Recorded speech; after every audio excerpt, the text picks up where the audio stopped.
Lord Peter Wimsey. Starring Ian Carmichael as Lord Peter, with Carlton Hobbs as the judge, Charlotte Mitchell as the Dowager Duchess, and Anne Bell as Harriet Vane. Strong Poison by Dorothy L. Sayers. Adapted in 6 episodes by Chris Miller. Episode 1, Old Bailey.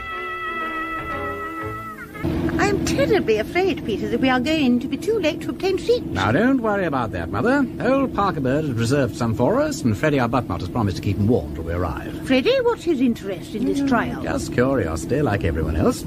Murder is always fascinating, don't you know? And when it's a case of a young woman being accused of poisoning her lover, it becomes nothing short of sensational. Particularly when she admits to buying in large quantities of arsenic and produces such a dashed entertaining reason for doing so. What reason precisely, dear? Yes. Well, I don't want to spoil it for you, Mother. The judge is summing up today, so he'll be going through all the evidence.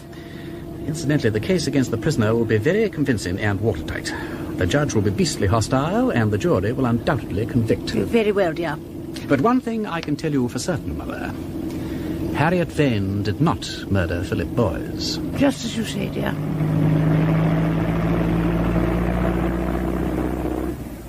Members of the jury, you have listened with great patience to the evidence in this distressing case, and it is now my duty to sum up the facts and arguments which have been put before you so as to help you in forming your decision. The deceased, Philip Boyes, was, as you have heard, a writer, and in the year 1927 he became acquainted with the prisoner Harriet Vane, who is also a novelist by profession. She has told us herself with great candour how she became deeply attached to Philip Boyes, and how 8 months after meeting him she consented to live on terms of intimacy with him outside the bonds of marriage.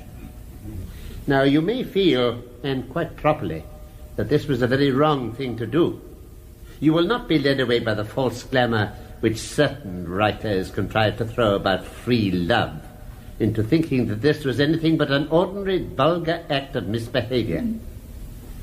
Sir Impey Biggs, very rightly using all his great eloquence on behalf of his client, has spoken of Miss Vane's unselfish sacrifice and immolation. He will not, I am sure, pay too much attention to this. At any rate, Philip Boyes and the prisoner lived together in this fashion for nearly a year, apparently on terms of the greatest mutual affection. Nevertheless, in February 1929 there was a quarrel, and the couple separated. One of the curious features of this case is the reason assigned for this quarrel. As to that, the only evidence we have is the prisoner's own, given, you will recall, during cross-examination by the Attorney General. Now, Miss Vane, I would like, if I may, to take you back to that evening of February the 9th. Could you tell the court precisely what Mr. Boyes said to you after dinner? He made a suggestion which I found intolerably patronizing and insulting. And what was that? He asked me to marry him. Could you explain to the court, Miss Vane, why exactly you found a proposal of marriage so unwelcome? Because he'd made a fool of me. I'd never wanted to live with him outside marriage. He persuaded me to do so against all the religious principles I'd been brought up on. I saw no reason why we shouldn't have been married from the start. But he told me he was totally opposed to formal marriage. And I believed him. But it was all just a test. He just wanted to see whether I would be as slavishly devoted to him as his vanity required. And when he saw I was, he was prepared to condescend to marry me. I felt utterly humiliated. Surely that was not the sole cause of that evening's quarrel. Yes, it was. There must have been something else, some other grievance. He had been unfaithful to you, perhaps, or unkind. No. Very well. So, what was the upshot? I packed up all my things the next morning and left his house for good. I stayed with a friend for a week or so and then took a small flat of my own in Doughty Street. And did you see Mr. Boyes again before he died? Yes, once or twice at the houses of friends. These assignations... They weren't assignations. They were accidental encounters. Very well, these accidental encounters. Various prosecution witnesses have testified that there were at least 3 such. One at the end of March, another in the second week of April, and a third sometime in May. Is that correct? They were informal gatherings, so I cannot swear to the dates, but I believe that is substantially correct, yes. Did you speak to Mr. Boyes on any of these occasions? I was polite, but no more. You still felt animosity towards him? I was still very angry with him. Angry enough to give him arsenic? No! Not ever angry enough for that. Well, members of the jury, that is for you to consider. Whether Philip Boyce's proposal of marriage could reasonably be construed as a motive for murder. But I must impress upon you that no other motive has been suggested in evidence. Let us now turn our attention to the question of the arsenic. On April the 10th, a young woman who has been identified as Harriet Vane entered a chemist's shop in Southampton Row and purchased 2 ounces of commercial arsenic, saying that she needed it to destroy rats. You will recall the prisoner's evidence concerning this transaction given during Sir Impey Biggs' examination in chief. Miss Vane, did you in fact buy arsenic as stated by witnesses on April the 10th? Yes, I did. And what name did you sign in the poisons book? Mary Slater. Did you use the arsenic to destroy rats? No. Did you make any further purchases of arsenic? Yes. On May the 5th, I bought a tin of arsenical weed killer from a different shop and gave the name Edith Waters. Miss Vane, what is your profession? I'm a novelist. I write detective stories. Could you tell the court, Miss Vane, why you made these 2 purchases of arsenic? Because at the time I was writing a novel about arsenic poisoning, and I wanted to prove by experiment how easy it is for an ordinary person to get hold of the stuff. Please continue, Miss Vane. There's a scene in the book where a young woman goes into a chemist shop and buys a considerable quantity under a false name. I had to prove to myself that it was within the bounds of possibility. Miss Vane, when did you get the idea for this story? Last December. I discussed it at the time with Mr. Challoner, my literary agent. Last December?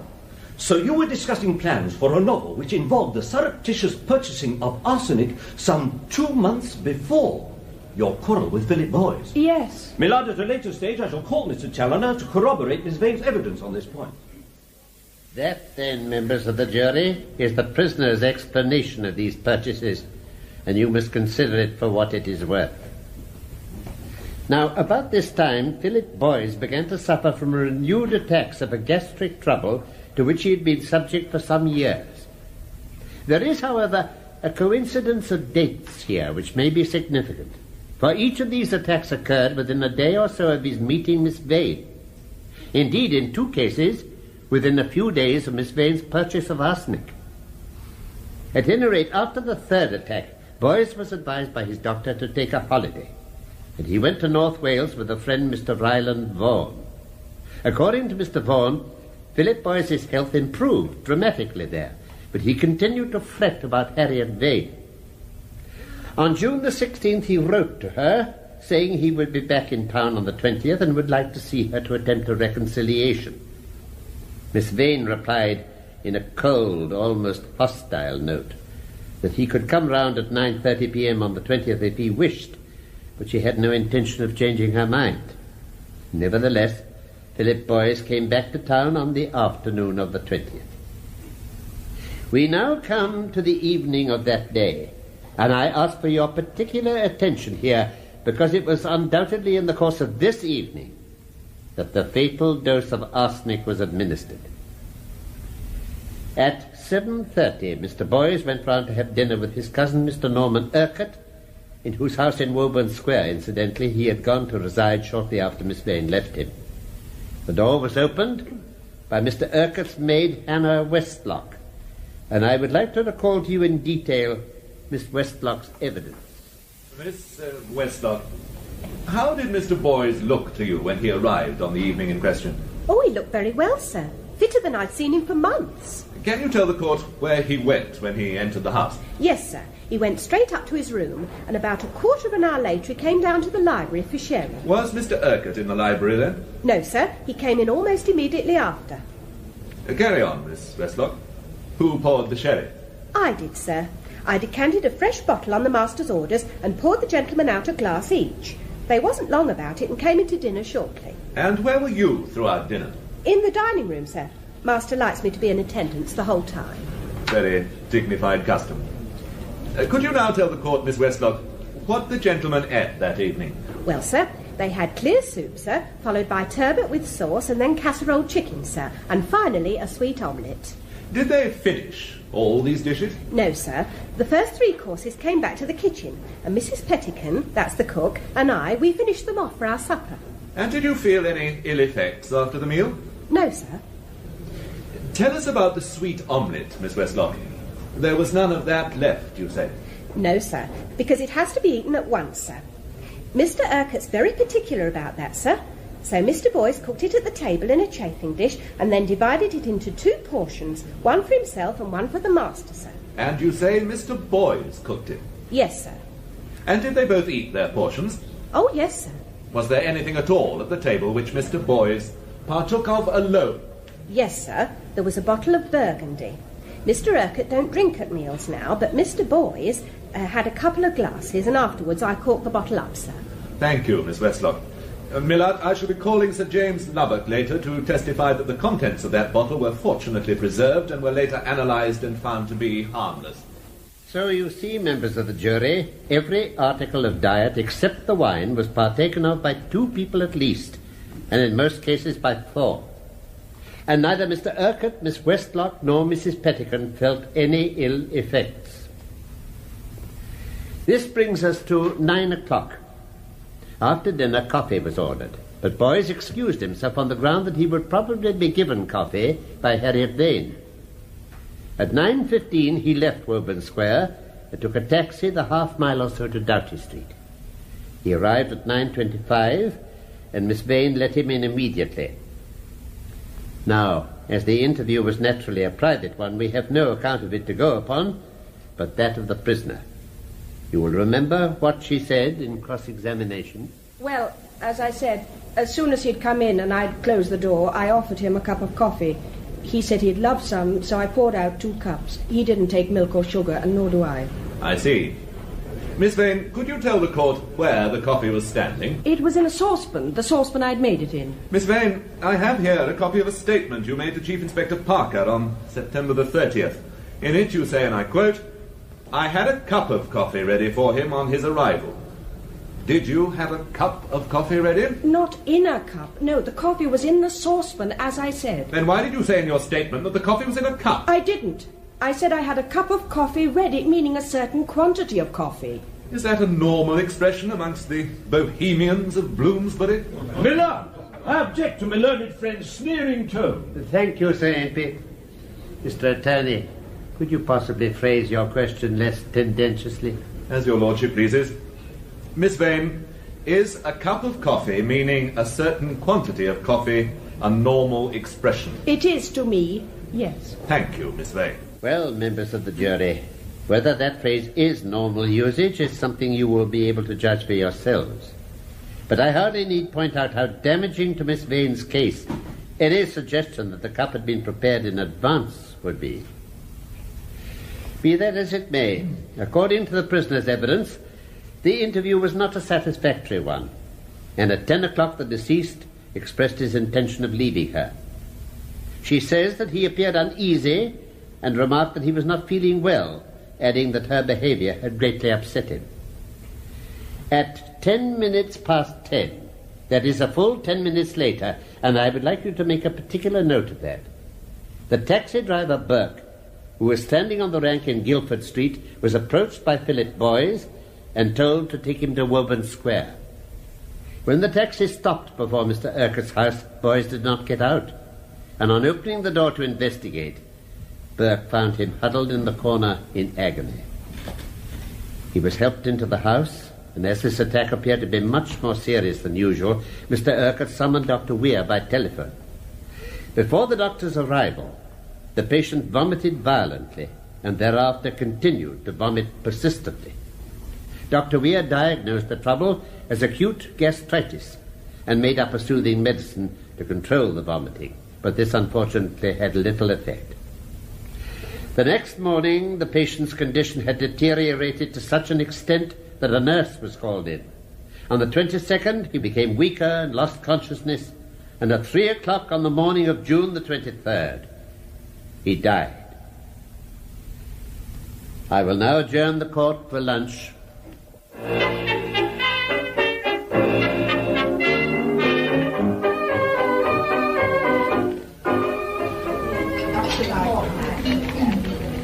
Roast beef for you, Mother? Very nice. Well, I'll have the same. There's 2 roast beefs, waiter. Oh. Ready? Oh, I don't know. He would adjourn just at the beastliest moment when everybody's appetite is thoroughly taken away. However, I could manage to fold a chop into the system. Mutton?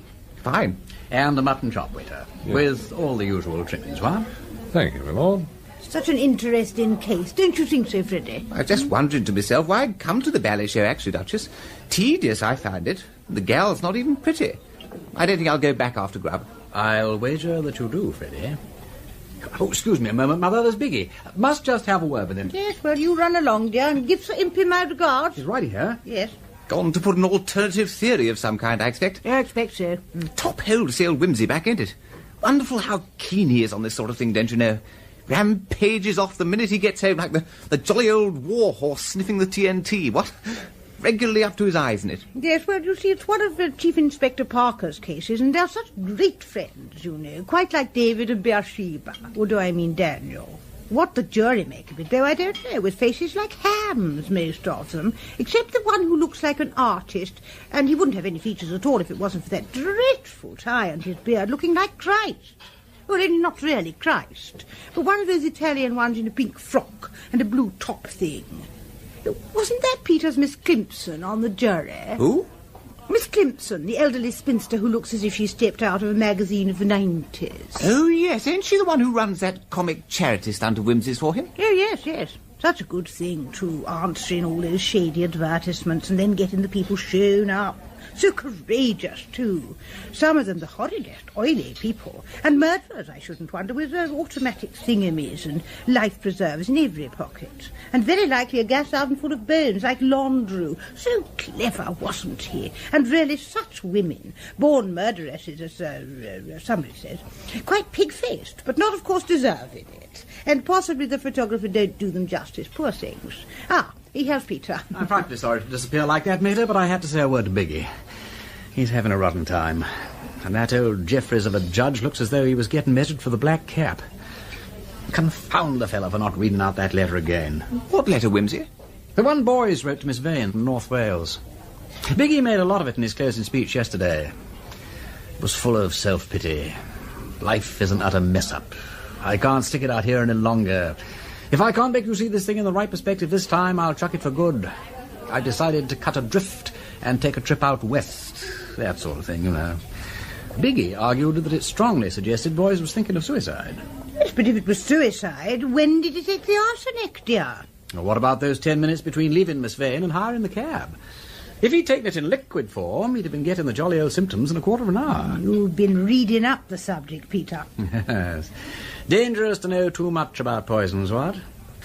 Look at the trouble it landed Miss Vane in. Be thou as chaste as ice, as pure as snow, thou shalt not escape the Old Bailey. Well, the young woman doesn't seem to have tried that recipe, does she?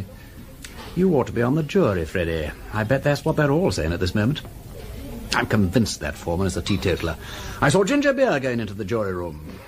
I only hope it explodes and blows his inside through the top of his skull. All right, I understand. What you want is a drink. Now, where's that wine waiter? Ah, waiter! Waiter!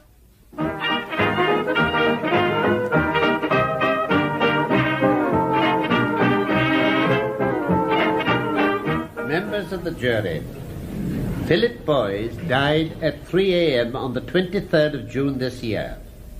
Dr. Weir issued a death certificate stating that the cause of death was acute gastritis, and the funeral took place on the 28th of the same month.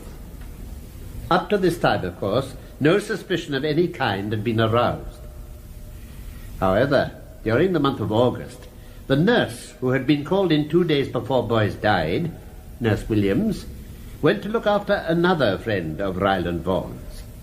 Mr. Vaughan, you recall, was the gentleman who accompanied Boys to North Wales. Rather indiscreetly, you may think, Nurse Williams spoke about Philip Boys to her new patient, saying that in her opinion, his illness had looked very much like poisoning, and even mentioning the word arsenic. This quickly got to the ears of Mr. Vaughan. Now, Mr. Vaughan had been greatly distressed and surprised by Philip Boys's death after his immense improvement on holiday. In addition, he felt that Harriet Vane had behaved badly, not only about the love affair, but particularly in not even attending the funeral. He therefore went to Dr. Weir and asked his opinion. Dr. Weir, while naturally upset to hear of any suggestion of poisoning, nevertheless had to admit that the symptoms of arsenical poisoning and acute gastritis are really indistinguishable. On hearing this, Mr. Vaughan at once wrote to Philip Boyce's father, suggesting an inquiry, and as you have heard, eventually the police were communicated with and an exhumation order obtained. We now come to the evidence of the distinguished analyst, Sir James Lubbock. Sir James, did you analyze the body of Philip Boyce for arsenic? I did. Could you tell the court what this involved? Certainly. My colleague and I took certain organs of the body, the stomach, intestines, kidneys, liver, and so on, and first of all subjected small portions of them to Marsh's test for arsenic, which indicated that they all contained the element. Having established that arsenic was present, we then undertook a series of quantitative analyses and calculated from our results an approximate figure for the total weight of arsenic in the body. We then allowed for the amount of arsenic eliminated from the body. How was that done? Arsenic passes through the body extremely quickly under normal conditions, especially if taken with food or immediately following a meal, because the arsenic irritates the lining of the internal organs and speeds up the process of elimination. In this case, there was additional elimination through vomiting. We came to the conclusion that a large and fatal dose of arsenic, 4 or 5 grains perhaps, had been taken about 3 days before death. Did you test the hair and fingernails for arsenic? We did. Did you find arsenic present? Yes. More than in the hair of a normal, healthy person? Considerably more. How far along the hair did you find arsenic? About half an inch. And what, in your opinion, does this indicate? That the deceased had taken arsenic at least 3 months before his death. Thank you, Sir James. And you will have to decide, members of the jury, what importance is to be attached to that evidence in view of the prisoner's purchase of arsenic in April and May and the deceased's attacks of sickness in March, April and May. There is just one more point for us to consider. It has been suggested by the defence that Philip Boyce may have taken the arsenic himself after leaving Harriet Vane's flat. And they bring forward books which show that the onset of symptoms can take place in a very short time after taking the arsenic. As little as a quarter of an hour if the arsenic is in liquid form. You must therefore ask yourselves whether, after leaving Miss Vane's, Philip Boyce went to some quiet spot and took a dose of arsenic, which he must in that case have brought with him in anticipation of an unfavourable interview. But I must remind you here that the defence have brought no evidence to show that Philip Boyce ever bought any arsenic or had access to any. Well, I think that is the case as it is presented to you. This woman is charged with having murdered her former lover by arsenic. He undoubtedly did take arsenic, and if you are satisfied that she gave it to him with intent to injure or kill him, and that he died of it, then it is your duty to find her guilty of murder. Sir Impey Biggs, in his able and eloquent speech, has put it to you that she had very little motive for such a murder. But I am bound to tell you that murders are very often committed for what seem to be the most inadequate motives, if indeed any motive can be called adequate for such a crime. The prisoner had the means, the arsenic, the expert knowledge, and the opportunity to administer it. If you feel that there is any reasonable doubt that the prisoner gave this poison to Philip Boyce deliberately, you must bring her in not guilty of murder. You are not bound to decide how it was given, if it was not given by her. Consider the circumstances of the case as a whole, and say what conclusion you have come to.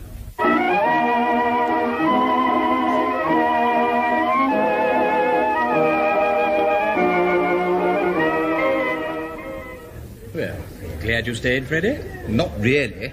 But I suppose I may as well wait for the verdict now. It can't be long. You think it's all cut and dried, do you? Well, it's obvious, ain't it? I suppose they can't in decency not make a pretence of consulting about it. I'm giving them 20 minutes. It's all wrong, you know, old man. All wrong? We don't really mean that, Wimsey. I do. But I mean, dash it, where's the flaw in it? There isn't one. It's damnably knife-proof. There's nothing wrong about it at all. Except that the girl's innocent. You're turning into a common or garden psychologist, isn't he, Duchess? Oh, I wish I had known that girl. So interesting. A really remarkable face. Perhaps not strictly good-looking, and all the more interesting for that, because good-looking people are so often cows. I read one of her books recently, really quite good and so well written. And I didn't guess the murderer till page 200. Rather clever, because I usually do about page 15. So very curious to write books about crimes and then be accused of a crime oneself. Some people might say it was a judgment. I wonder whether, if she didn't do it, she has spotted the murderer herself. I don't suppose detective writers detect much in real life, do they, except Edgar Wallace, of course, who always seems to be everywhere, and dear Conan Doyle, and the black man, what's his name? And, of course, the Slater person, such a scandal. Oh, though now I come to think of it, that was in Scotland, where they have such very, very odd laws about everything, particularly getting married. Well, I suppose we shall soon know now, not the truth, necessarily, but what the jury have made of it. 20 minutes is up, dash it. I say, Wimsey, did she really not do it? I have locked my heart in a silver box and pinned it with a golden pin. Nobody's opinion matters now except the jury's. I expect Miss Kimpson is telling them all about it. And when once she starts, she doesn't stop for an hour or two. She has a militant high church conscience of remarkable staying power, and a person who can believe in all the articles of the Christian faith ain't going to boggle over a trifle of adverse evidence. Go and have dinner, Freddie L. Bean, or go to sleep or something. Nothing's going to happen for ages. Not for ages.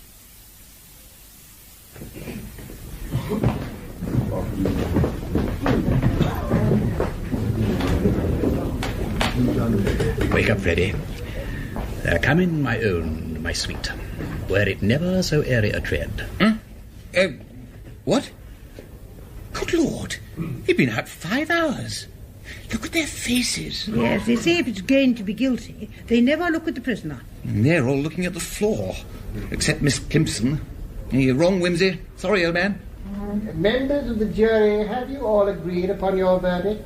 I'm sorry to say that we find it impossible to come to an agreement. Do you think that with a little more time you may be able to reach an agreement? I'm afraid not, my lord. I see no prospect at all of our ever agreeing. Can I assist you in any way? No, thank you, my lord.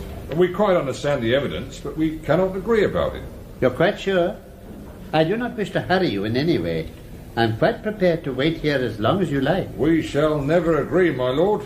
Not if we was to stay here till doomsday. That is very unfortunate. But in that case, of course, there is nothing for it but to discharge you and order a fresh trial.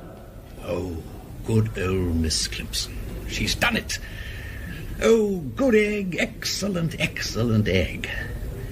We've got another. The trial of crime novelist Harriet Vane for the murder of her former lover, Philip Boyes, has ended with the jury failing to agree. The next afternoon, Lord Peter Wimsey, convinced of Miss Vane's innocence, goes round to see his colleague in detection, Miss Catherine Kimpson, who, as it happens, was one of the members of the jury. Well, it was me that caused the trouble mostly, I'm afraid, Lord Peter. I simply couldn't in conscience say she had done it when I was sure that she hadn't. Now could I? Even when the evidence against her was so strong. But two of the others most bravely backed me up later. Which two were they, Miss Kimpson, if you don't mind my asking? The stout, prosperous-looking woman and the artist with the beard. Ah, yes, I'm not surprised about him. At least he understood the kind of life Miss Vane and Boyes have been living. The Bohemians of Bloomsbury, as the Attorney General called them. But what made the stout party resist the weight of the evidence? Well, first of all, she didn't think the case was proven. She maintained the poor man could have taken the arsenic himself, or his cousin could have given it to him. Then she said she thought Miss Vane might have done it, but she wouldn't really hang a dog on medical evidence. And then I think she was preparing to vote with the majority when she suddenly took an intense dislike to the foreman because he tried to bear her down by his male authority. So finally, she voted with me. Splendid. Well, the important thing is, Miss Simpson, you've given us another chance. The retrial won't be for about a month, so we've got 4 weeks to come up with some fresh evidence. 4 weeks. Yes, that isn't much time, is it? I don't know where to begin. More tea. Thank you. The only thing to do, therefore, is to begin at the beginning. Why do people kill people? I really don't know. It's so dangerous as well as so terribly wicked. One wonders that anybody has the effrontery to undertake it. And very often they gain so little by it. That's what I mean.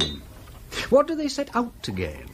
Of course, some people seem to do it for the fun of the thing, like that German female, what's her name, who enjoyed seeing people die. Oh, such a strange taste.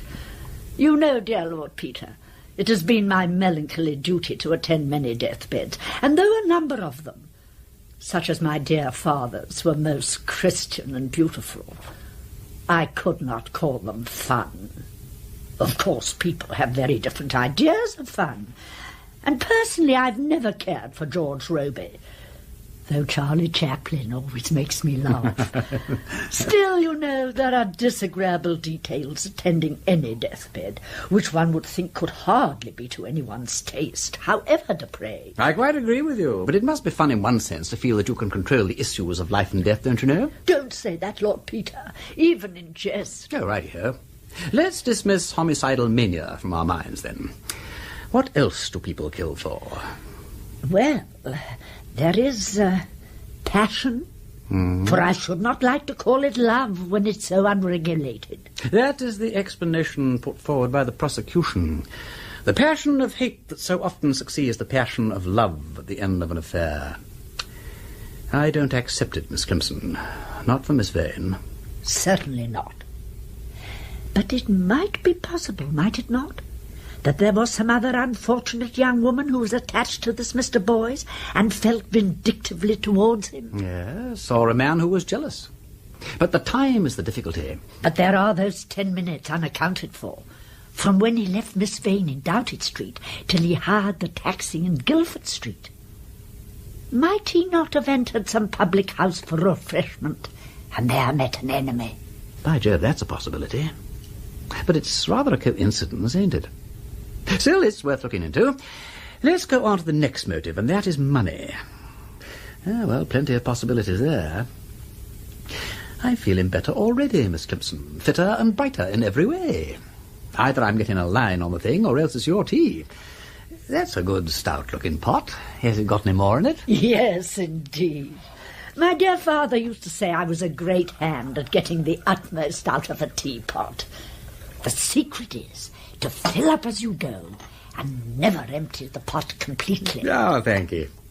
Finally, then, inheritance. Had he anything to leave? Yes, well, not much, I should think. I met his publisher at the trial, and although Boyce's books are selling very well now, succès de scandale, don't you know, it's pretty clear who's going to get the bulk of the profits. I shouldn't think there's much money in the family either. Still, you never know. Anything else? We should not overlook the possibility of self-destruction, Lord Peter. Suicide, yes. That is what I'm really rather inclined to believe in fact. Arsenic is tomfool stuff to commit suicide with, but it has been done. Only where is the bottle? The bottle? Well, if he took the stuff sometime in those 10 minutes between Doughty Street and Guildford Street, he must have been carrying it in something. It might be in a paper if he took the powdered form, though that would be awkward. But neither a bottle nor any paper was found on him, so he must have chucked it away. I do loathe suicides. They're so difficult to prove. Oh, well, faint heart never won so much as a scrap of paper, so we must work at it. Certainly we must. Will you reserve the best efforts of yourself and your staff, Miss Clemson? I may need you soon. Meanwhile, I'm going to prison. Lord Peter, whatever do you mean? The defence is getting me passed into Holloway as part of their outfit. Tomorrow morning, Miss Clemson, I meet the prisoner, face to face.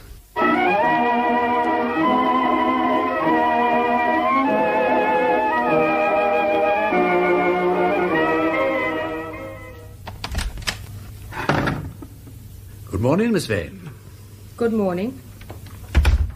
Please, sit down. You're Lord Peter Wimsey, I believe, and have come from my solicitor. Yes. Yes, I heard the case and all that, and I contacted Mr. Cross because I thought there might be something I could do, don't you know? That was very good of you. No, not at all, dash it. I mean to say I rather enjoy investigating things, if you know what I mean. I know. Being a writer of detective stories, I've naturally studied your career with interest. I say, have you? Well, that's rather a good thing in a way, because you'll understand that I'm not really such an ass as I'm looking at present. You're not looking an ass. I'm really very grateful to you, but I'm afraid I'm rather a hopeless case. Now, don't say that. It can't be hopeless unless you actually did it, and I know you didn't. Well, I didn't, as a matter of fact. Well, of course not.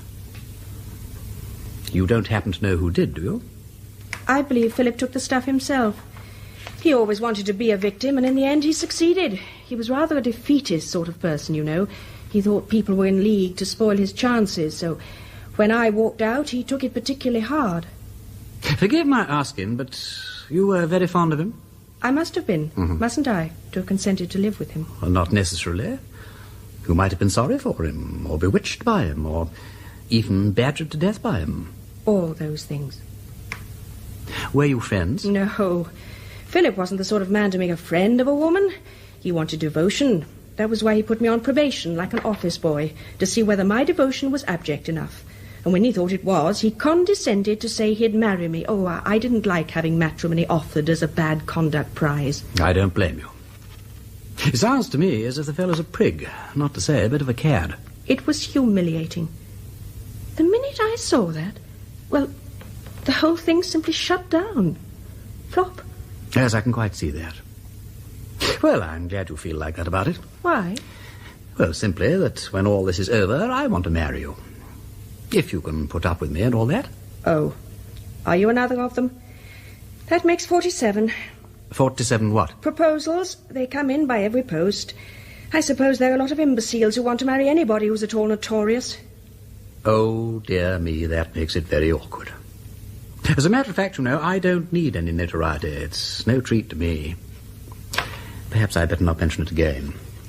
I'm sorry, but one gets rather a bruised sort of feeling in my position. There have been so many beastlinesses. I know. Yes, it was stupid of me. No, I think it was stupid of me. But why? Why? Well, I thought you'd be rather an attractive person to marry, that's all. I mean, I sort of took a fancy to you. I can't tell you why. There's no rule about it, you know. I see. Well, it's very nice of you. What would your noble family think about it? Oh, my mother's the only one that counts, and she likes you very much from what she's seen of you. So you had me inspected? No. Oh, dash it all, I seem to be saying all the wrong things today. I was absolutely stunned that first day in court, and I rushed off to my mater, who's an absolute dear and the kind of person who really understands things, and I said, look here. Here is the absolutely one and only woman, and she's been put through a simply ghastly, awful business, and for God's sake, come and hold my hand. You simply don't know how foul it was. That does sound rather rotten. I'm sorry I was brutal. You are bearing in mind that I've had a lover, aren't you? Oh, yes. So have I, if it comes to that. In fact, several. It's the sort of thing that might happen to anyone. I can produce quite good testimonials. I'm told I make love rather nicely. Only I am at a disadvantage at the moment. One can't be very convincing at the other end of a table with someone looking in at the door. I'll take your word for it. But it seems very probable I shall not survive to make the experiment. Now, don't be so damn discouraging. I have already carefully explained to you that this time I am investigating the business. Anyone would think that you had no confidence in me. People have been wrongly condemned before now. Exactly. Simply because I wasn't there. Oh, by the way, I don't positively repel you or anything like that, do I? Because if I do, I'll take my name off the waiting list at once. No, you don't repel me. Oh, I'm glad of that. Any minor alterations, like parting the old mane or growing a toothbrush or cashier in the eyeglass, you know, I shall be happy to undertake if it suits your ideas. Please, don't alter yourself in any particular. You really mean that? Well, I suppose I ought to be going. You will think it over, won't you? If you have a moment to spare. Only don't hesitate to say if you think you couldn't stick it at any price. I'm not trying to blackmail you into matrimony, you know. Well, cheer, frightfully ho and all that. I shall now proceed to Scotland Yard in order to undermine the confidence of my old friend Chief Inspector Parker. I'll call again, if I may. I'll give the footman orders to admit you. You will always find me at home.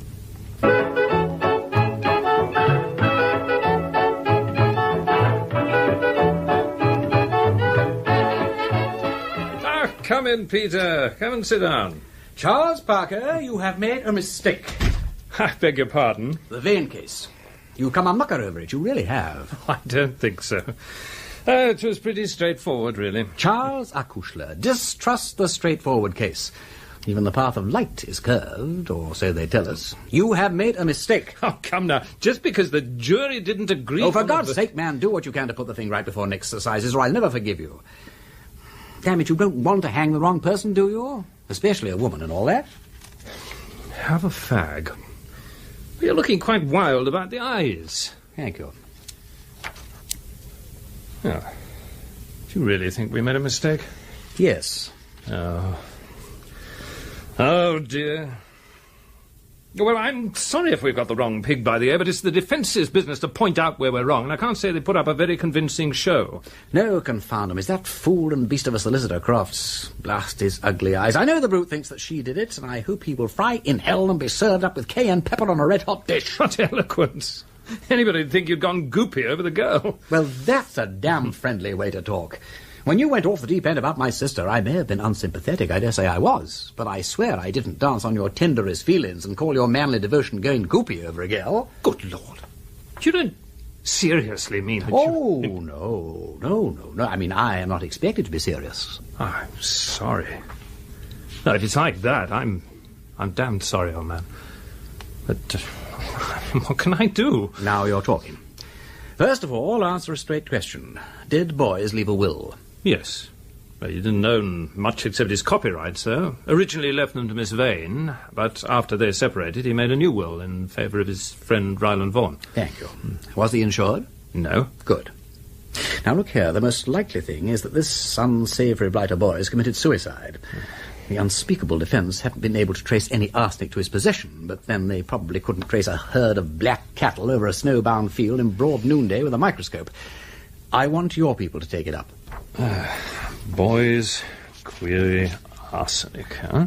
Anything else? Yes. Find out what Boys did in those 10 minutes after he left Miss Vane's, particularly whether he visited any pub, if he met anybody, and what he took to drink. That shall be done. Boys, query, pub. Yes. Thirdly, find out if any bottle or paper that might have contained arsenic was picked up in that part of Bloomsbury. Oh, indeed. Would you like me to trace the bus ticket dropped by Mrs. Brown outside Selfridge's in the last Christmas rush? I mean, there's no use making it too easy. Charles... Boys, Doughty Street area, query, bottle or paper. Yes? That's all for the moment. Oh, thanks for small mercies. Well, good luck, Peter. Funny for you and me to be on opposite sides, isn't it? Very. I'm sorry about it, but it's your own fault. Well, you shouldn't have been out of England. By the way, you realise that probably all our young friend did during those missing 10 minutes was to stand about in Tearballs Road or somewhere looking for a stray taxi? Oh, shut up.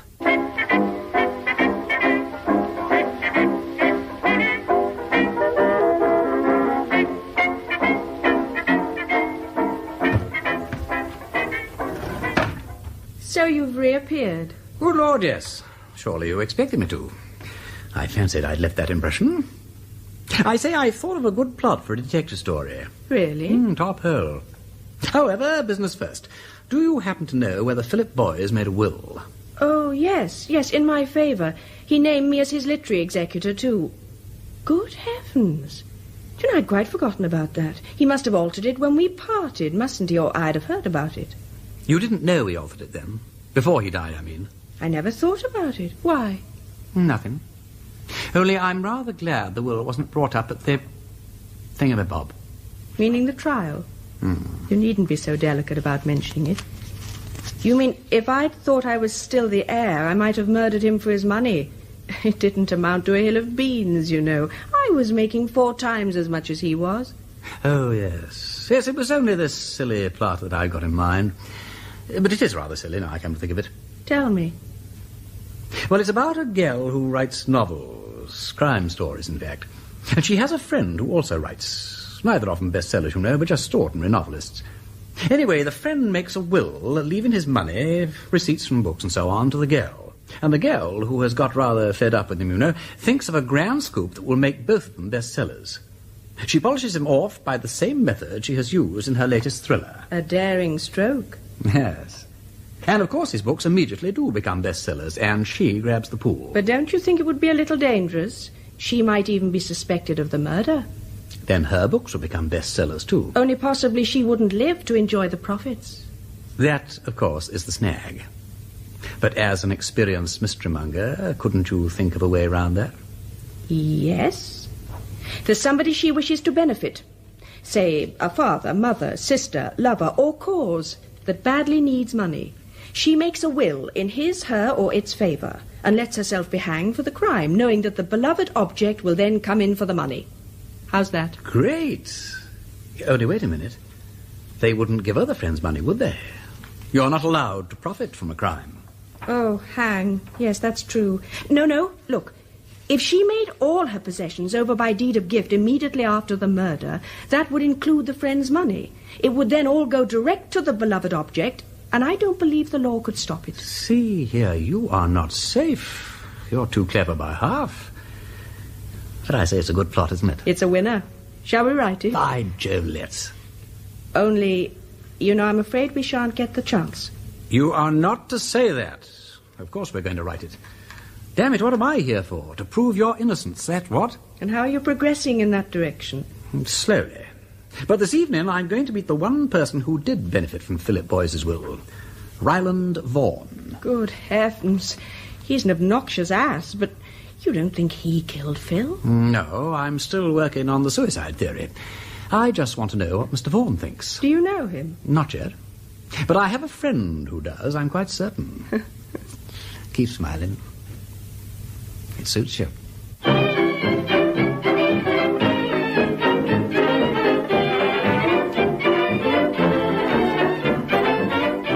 Putting you through. Hello? Hello, Marjorie. Yes? Marjorie, this is Peter Wimsey. How goes it? Oh, fine, thanks. Glad to hear your melodious voice again. What can I do for the Lord High Investigator? Do you know one Vaughan who's mixed up in the Philip Boyce murder mystery? Oh, Peter, are you on to that? How gorgeous. Which side are you taking? For the defence. Hooray! Why this pomp of jubilee? Oh, well, it's much more exciting and difficult, isn't it? Yes, well, I'm afraid it is. Do you know Miss Vane, by the way? Certainly. Like her? Yes. Like him? Boys, I mean. Never stirred a heartbeat. And what's Vaughan? Oh, hanger-on, house dog. Nothing must interfere with the expansion of my friend the genius, that sort. Do you want to meet him? If it's not too much trouble. Well, turn up tonight with a taxi and we'll go and look for him. I expect we'll find him at the Kropotki's. There's usually a party there. They're Bolshevik and musical and their drinks are bad, but their Russian tea is safe. Rightio. I'll roll round about 9 then. Cheerio.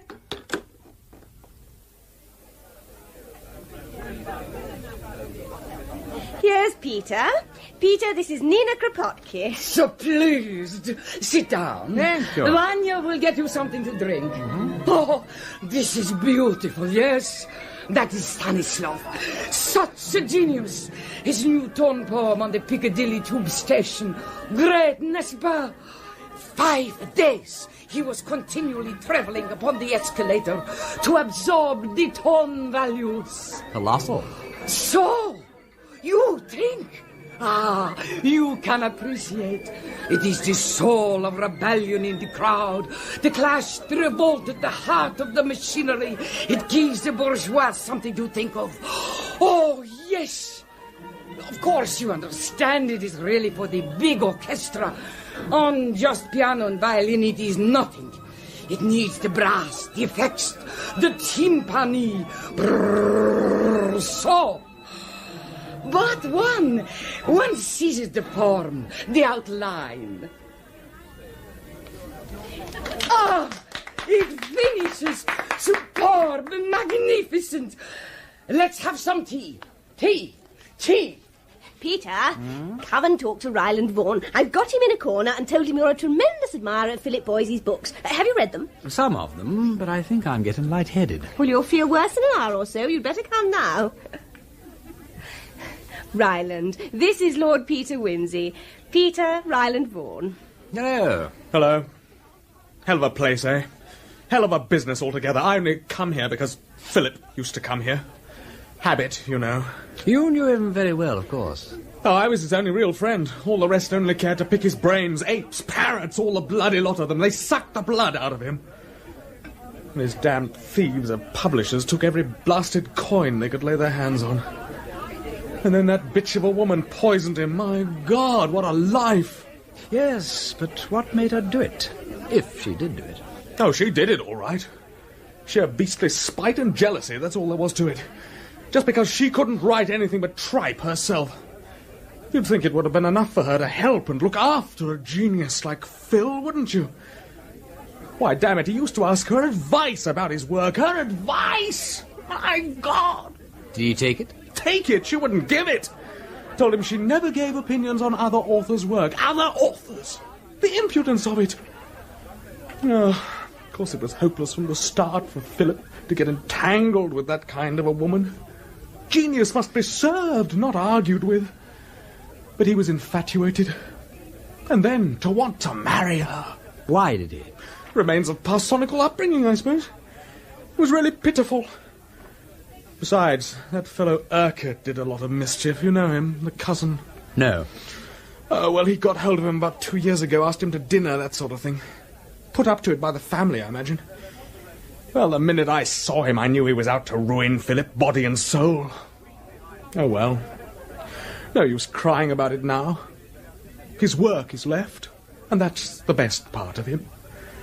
Oh, but when one thinks what might have been... Tragic. By the way, you were with him all that last day till he went to his cousin's. You don't think he had anything on him in the way of poison or anything? I don't want to seem unkind, but he was unhappy. It would be rotten to think that... No, that I'd swear he never did.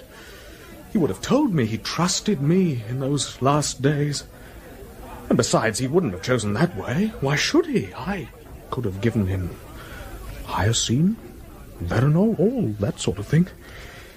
He said once, if ever I want to go out, Ryland, you'll show me the way. And I would have, if he'd really wanted it. But arsenic? Philip, who loved beauty so much, do you think he'd have chosen arsenic, the suburban poisoner's outfit? That's absolutely impossible. Absolutely impossible.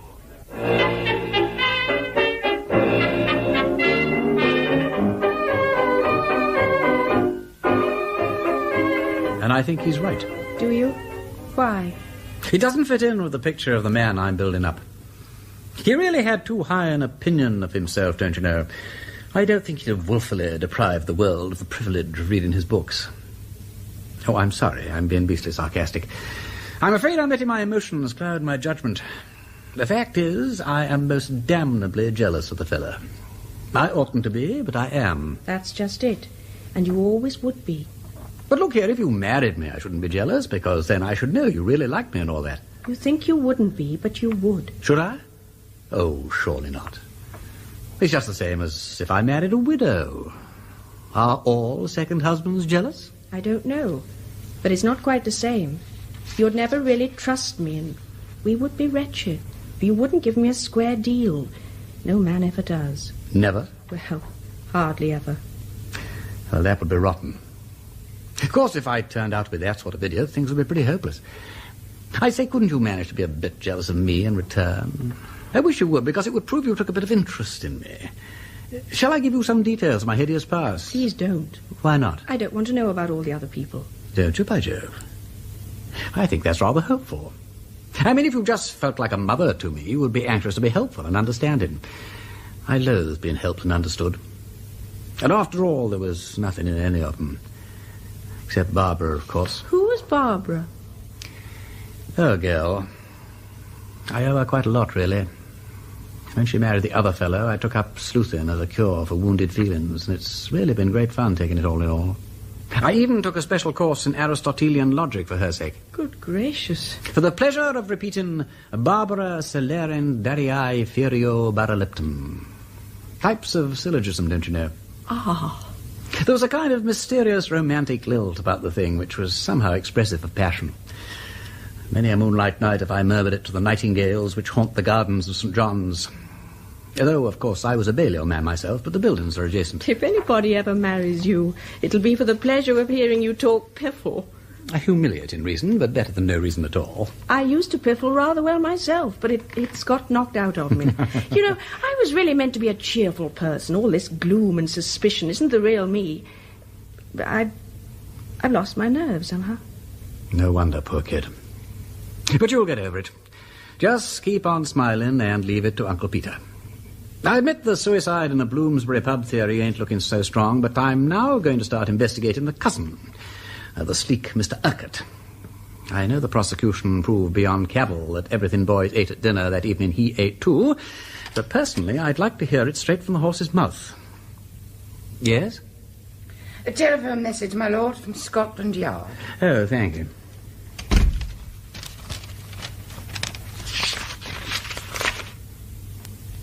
Good heavens. Boys did go to a pub after all. Parker's found it. And he's on the track of a packet of white powder, too. Well, I'm dead. Lord Peter Wimsey has proposed marriage to Harriet Vane, who is in Holloway awaiting re-trial on a charge of poisoning her ex-lover, Philip Boys, with arsenic. In his attempts to establish Miss Vane's innocence, Wimsey has enlisted the help of his friend, Chief Inspector Parker, who's now come up with some evidence that suggests Boys may have committed suicide. Here's the lady you're anxious to meet, Peter. Mrs. Bullfinch. Allow me to introduce Lord Peter Wimsey. Oh, pleased, I'm sure. How do you do, Mrs. Bullfinch? Now, Mrs. Bullfinch, before her union with Mr. Bullfinch last August, was the life and soul of the saloon bar The Nine Rings in Gray's Inn Road. Known to all for her charm and wit. Oh, go on, you're a one, aren't you? Oh, don't you pay no attention to him, your lordship. You know what these police fellows are. Bad dogs.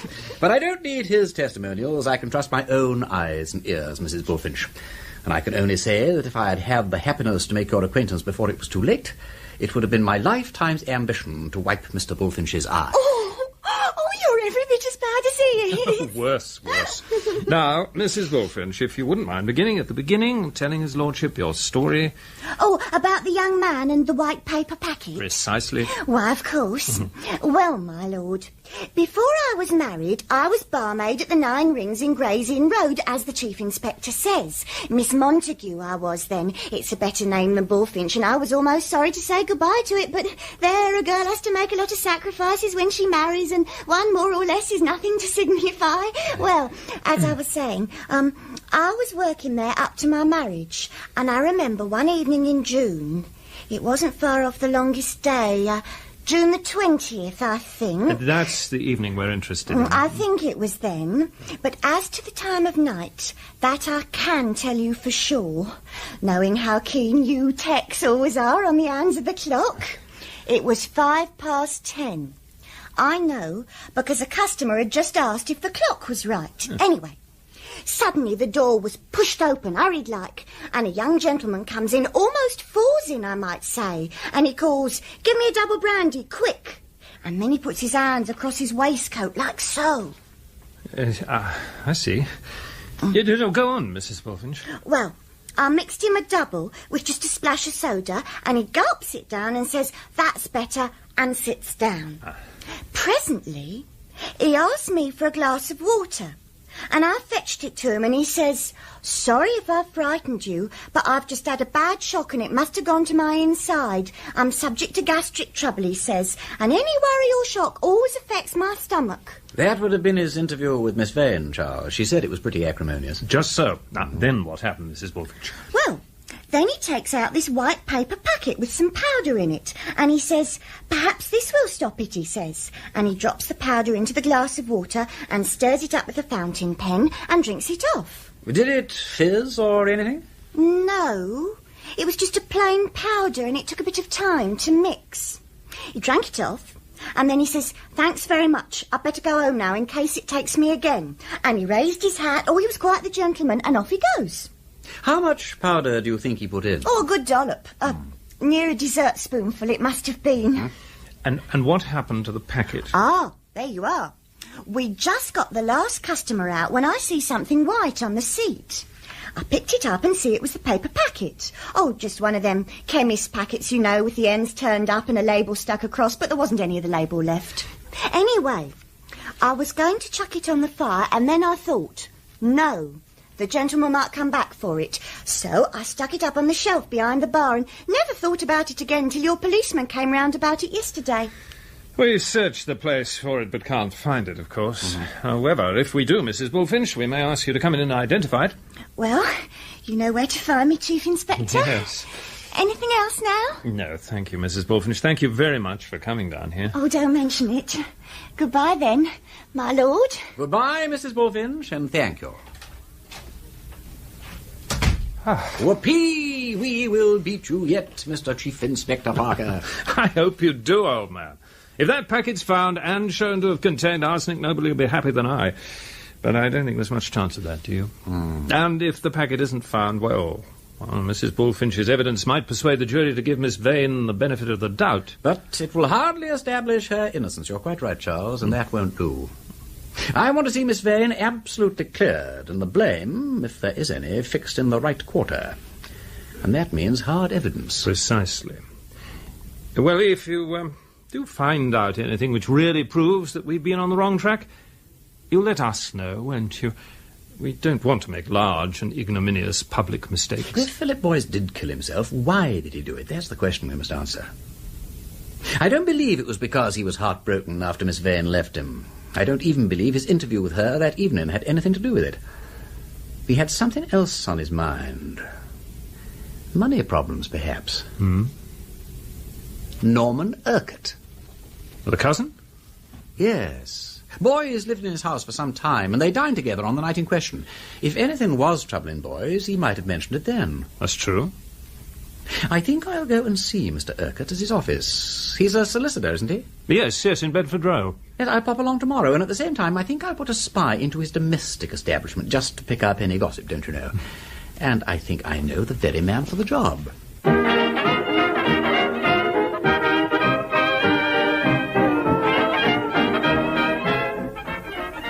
Bunter? My lord? Bunter, do you feel at your brightest and most truly fascinating? Does a livelier iris, winter weather notwithstanding, shine upon the burnished Bunter? Have you got that sort of conquering feeling, the Don Juan touch, so to speak? My lord? You have a good, upstanding, impressive figure, if I may say so. A bold and roving eye when off duty, a ready tongue, and I am persuaded you have a way with you. What more should any cook or parlour-maid want? I am always happy to exert myself to the best of my capacity in your lordship's service. I am aware of it, Bunter. Morning by morning, my coffee is brought, my bath is prepared, my razor laid out, my ties and socks sorted, and my bacon and eggs brought to me in a lordly dish. No matter. This time I demand a more perilous devotion. Perilous for us both, my Bunter. For if you were to be carried away, a helpless martyr to matrimony... Who is the party, my lord? There are two of them. Two ladies lived in a bower, Binnery, oh, Binnery. They are part of the establishment at Mr. Norman Urquhart's house in Woburn Square. The parlour-maid is one Hannah Westlock, a woman in her 30s, I fancy, and not ill-favoured. The other is the cook, a fine woman, Bunter, on the mature side, but none the worse for that. Certainly not, my lord. If I may say so, the woman of ripe years and queenly figure is frequently more susceptible to delicate attentions than the giddy and thoughtless young beauty. True. Let us suppose, Bunter, that you were to be the bearer of a courteous missive to Mr. Urquhart. Could you, in the short space of time at your disposal, insinuate yourself, snake-like, as it were, into the bosom of the household? If you desire it, my lord, I will insinuate myself to your lordship's satisfaction. Noble fellow. In case of any action for breach of promise or any consequence of that description, the charges will, of course, be borne by the management. I am obliged to your lordship. When would your lordship wish me to commence? As soon as I've written a note to Mr. Urquhart, I will ring. Very good, my lord.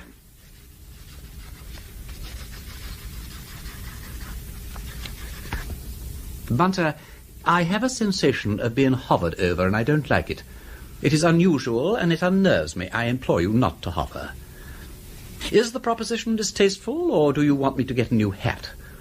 What is troubling your conscience? I beg your lordship's pardon. It had occurred to my mind to ask your lordship, with every respect... Oh, God, Bunter, don't break it gently. I can't bear it. Stab and end the creature to the heft. What is it? I wish to ask, my lord, whether your lordship thought of making any changes in your establishment. Changes, Bunter? When I have just eloquently expressed to you my undying attachment to the loved routine of coffee, bath, razor, socks, eggs and bacon and the old familiar faces? You are not giving me warning, are you? No, indeed, my lord. I should be very sorry to leave your lordship's service, but I had thought it possible that if your lordship was about to contract new ties... I knew it was something in the haberdashery department. Your lordship misunderstands me. I referred to domestic ties, my lord. Ah. Sometimes, when a gentleman reorganises his household on a matrimonial basis, the lady may prefer to have a voice in the selection of the gentleman's personal attendant, in which case... Bunter, may I ask where you have contracted these ideas? I ventured to draw an inference, my lord. This comes of training people to be detectives. Have I been nourishing a sleuth hound on my own hearthstone? May I ask if you've gone so far as to give a name to the lady? Yes, my lord. A very agreeable lady, if I may say so, my lord. It strikes you that way, does it? The circumstances, of course, are unusual. Yes, my lord. I might perhaps make so bold as to call them romantic. You may make so bold as to call them damnable, Bunter. Yes, my lord. You won't desert the ship? Not on any account, my lord. Then don't come frightening me again. My nerves are not what they were. Now then, there is the note. Take it round and do your best. Very good, my lord. Oh, and Bunter... My lord?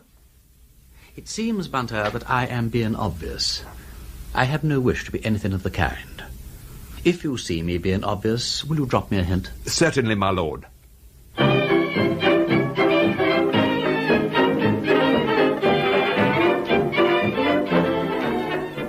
Have another crumpet, do, Mr. Bunter. More tea won't be a moment. Thank you, Miss Westlock. You were saying, Mrs. Pettican? Oh, just what a dreadful, wicked woman she must have been, that Harriet Vane. A torturing of the poor soul in that long-winded way. Bashing on the head or the hasty use of a carving knife when roused, I can understand. But the horrors of slow poisoning is the work of a fiend in human form, in my opinion. Fiend is the only word. I quite agree. And the wickedness of it, Mr. Bunter, quite apart from the causing of a painful death to a fellow being.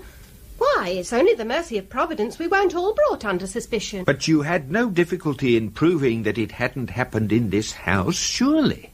Miss Westlock gave her evidence so beautiful at the trial, I'm sure she made it clear as clear could be to the jury. Well, I was never one to be shy. And then, what with going through it all so careful with the master and then with the police, I knew what the questions would be and was prepared, as you might say. I wonder you could speak so exactly to every little detail all that time ago. Well, you see, Mr. Bunter, the very morning after Mr. Boys was took ill, Master comes down to us and he says, "I'm afraid Mr. Boys is very sick," he says. "He thinks he must have ate something as disagreed with him," he says, "and perhaps it might have been the chicken. So I want you and Cook," he says, "to run through with me everything we had for dinner last night to see if we can think what it could have been." "Well, sir," I said, "I don't see that Mr. Boys could have ate anything unwholesome here. For Cook and me had just the same, except the sweet omelette, sir, and we're as right as rain," I said. And I said the same. Such a plain, simple dinner as it was, too. No oysters, no mussels, no anything of that sort, as it's well known. Shellfish is poison to some people's stomachs. But a good strengthening drop of soup, and a bit of nice turbot, and a casserole chicken with turnips and carrots done in the gravy, and a jam omelette. Now, what could be lighter and better? Nothing, Mrs. Pettican. Mr. Boys made the omelette himself that night, didn't he? At the table. He did, yes. And well I remember it. For Mr. Urquhart asked particular after the eggs. Was they new laid? And I reminded him they was some he brought in himself that afternoon from that shop on the corner of Lamb's Conduit Street, and that one of them was a little cracked. And he'd said, "We'll use that in the omelette tonight, Hannah." And I brought out a clean bowl from the kitchen and put them straight in, the cracked one and 3 more besides, and never touched them again till I brought them to table. And both Mr. Boys and Mr. Urquhart partook of the omelette, of course. Oh, yes, heartily. And as for the chicken, Mr. Bunter, that was a little beauty. Oh, it seemed a shame to casserole it. But Mr. Urquhart's very partial to a casserole chicken. He says as there's more flavour to them that way. And I don't know but what is right. Well, it's certain there was nothing unwholesome about that anyway, Mrs. Pettican. Otherwise you and Miss Westlock could scarcely have escaped it. No, indeed. We finished it every bit, except a little piece I gave to the cat. There was a drop of soup left. Not much, just a wee drain. And Mr. Urquhart took that up to show to the doctor, and he tasted it and said it was very good. And as for the burgundy, which was the only thing Mr. Boys had to himself like, Mr. Urquhart told me to cork it up tight and keep it. And just as well I did, because of course the police asked to see it when the time came. It was very far-seeing of Mr. Urquhart to take such precautions when there wasn't any thought at the time but that the poor man died naturally. Yes, we put it down to him being a solicitor and knowing what ought to be done in case of sudden death. Very particular he was, too. Got me to put a bit of sticking plaster over the mouth of the bottle and write my initials on it so that it shouldn't be opened accidental. How very fortunate. Many's the case his lordship has seen in which an innocent man has been brought near to the gallows for lack of a simple little precaution like that. And when I think how near Mr. Urquhart was to being away from home at the time, the thought fair gives me palpitations. Called away he was to that tiresome old woman what's always a-dying and never dies. Why, it was up there again only last week. Which old woman is that, Mrs. Pettican? Why, his great-aunt, Mrs. Rayburn, up in Windle. Rich as sneezes she is, by all accounts, and no good to nobody, for she's quite childish, so they say. A wicked old woman she was, too, in her day. Queen Victoria wouldn't never allow her to act before the royal family. She knew too much about her goings-on. An actress, was she? Oh, yes, and a very beautiful one, they say, though I can't rightly recollect what her stage name was. Oh, it was a queer one, I know. Hyde Park or Southern Gardens or something like that. Anyway, her other relations, Mr. Boyce's side of the family, they wouldn't have nothing to do with her, despite the money. Only Mr. Urquhart. And I don't suppose he wouldn't neither, only he's her solicitor, and it's his duty to do so. So I suppose he stands to gain something when she pegs out, eh? That's as maybe. He's not a talker.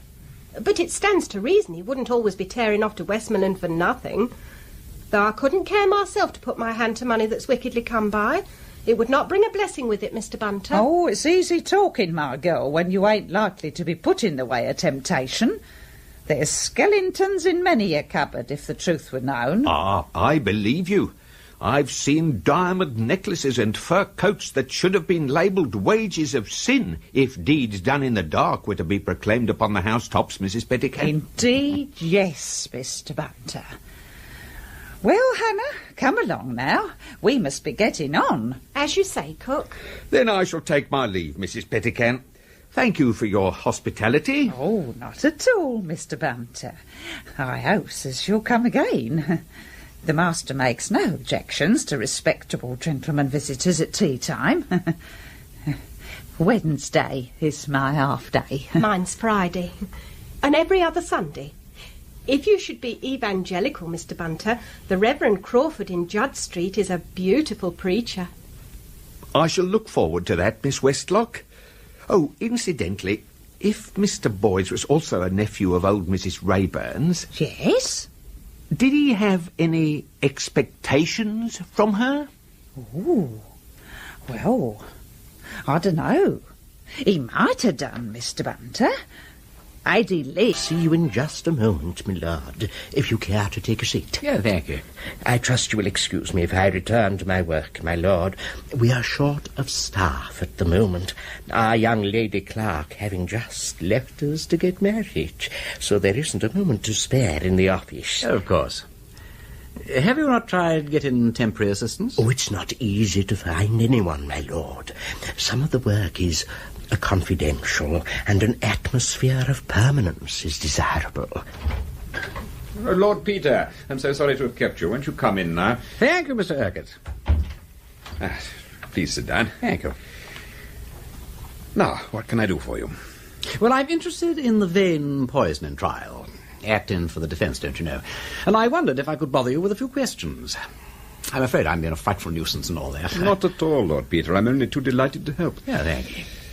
Well, can you tell me then, had Mr. Boys any sort of financial expectations? I had an idea there was a rich aunt somewhere. Oh, no. Unless you're thinking of old Cremona Garden. She's a great aunt on his mother's side. But she hasn't had anything to do with them for many years. The celebrated Cremona Garden, eh? Well, I'm dashed. I'd no idea she was still alive. Yes, she lives in Windle in Westmoreland. I've just been up there to see her. She's been quite childish, poor old lady, for the last 5 years or so. Poor old Cremona Garden. She must be getting on now. Surely she can't last much longer. As a matter of fact, we all thought she'd gone last week. Her heart is giving out. She's over 90, poor soul. Has she any other relations besides you now? No. Not that my going up there can do her any good, but I'm a man of business, too, so it's just as well I should be on the spot when anything happens. Oh, quite. And being a man of business, of course, you know how she has left her money. Well, yes, of course. Though I don't quite understand, if you'll forgive my saying so, what that has to do with the present problem. Why, don't you see? It just occurred to me that Philip Boys might have got himself into some kind of financial mess-up and have, well, taken the short way out of it. But if he had any expectations from Mrs. Rayburn, and she was so near to shuffling off this mortal thingamy, well, he'd have waited, what? Oh, I see. You're trying to make out a case for suicide. Uh-huh. Well, I agree with you. It's the most hopeful defence for Miss Vane's friends to put up. And as far as that goes, I can support you. Inasmuch, that is, as Mrs. Rayburn did not leave Philip anything, and he knew it. Knew it? He asked me one day, and I was obliged to tell him that he hadn't the least chance of getting anything from her. The will had been made. And as she was by then childish, there was no possibility that it would ever be altered. I see. Is it much, by the way? Pretty fair. About 70 or 80,000. Oh, very sickening for him to think of all that good stuff going west and not getting a look in oneself. By the way, how about you? Don't you get anything? Oh, I beg your pardon. Fearfully inquisitive and all that. Deuced impertinent. It's a failing of mine. No, wash it out. I'm sorry. There's no real reason why you shouldn't know, though one's professional instinct is to avoid disclosing one's client's affairs. As a matter of fact, I am the sole legatee. Oh, interesting. So one great-nephew gets nothing, and the other scoops the pool, what? Well, that was because... Well, since we've gone so far, I will tell you what the will actually says. Excuse me one moment. Mr. Pond, could you bring me in the deed box labelled Rayburn? Yes, Mr. Urquhart. I haven't got the will itself here, Lord Peter, but I have the draft. This is all rather irregular. But there are times when too much discretion is as bad as too little. Thank you, Mr. Pond. Now.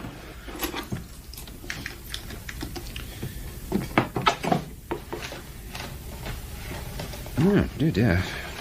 Doesn't seem to be... Oh, of course, how forgetful of me. I'm so sorry. It's in my safe at home. I got it out for reference last June and quite forgot to bring it back. However, the gist of it was... Well, never mind. There's no hurry. If I called at your house tomorrow, perhaps I could see it then. By all means, if you think it important. Thank you, Mr. Urquhart. Then I'll call round at 9 o'clock, say.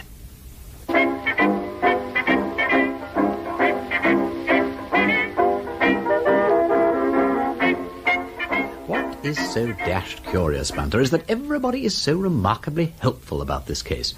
Particularly the sleek and fresh-faced Mr. Urquhart.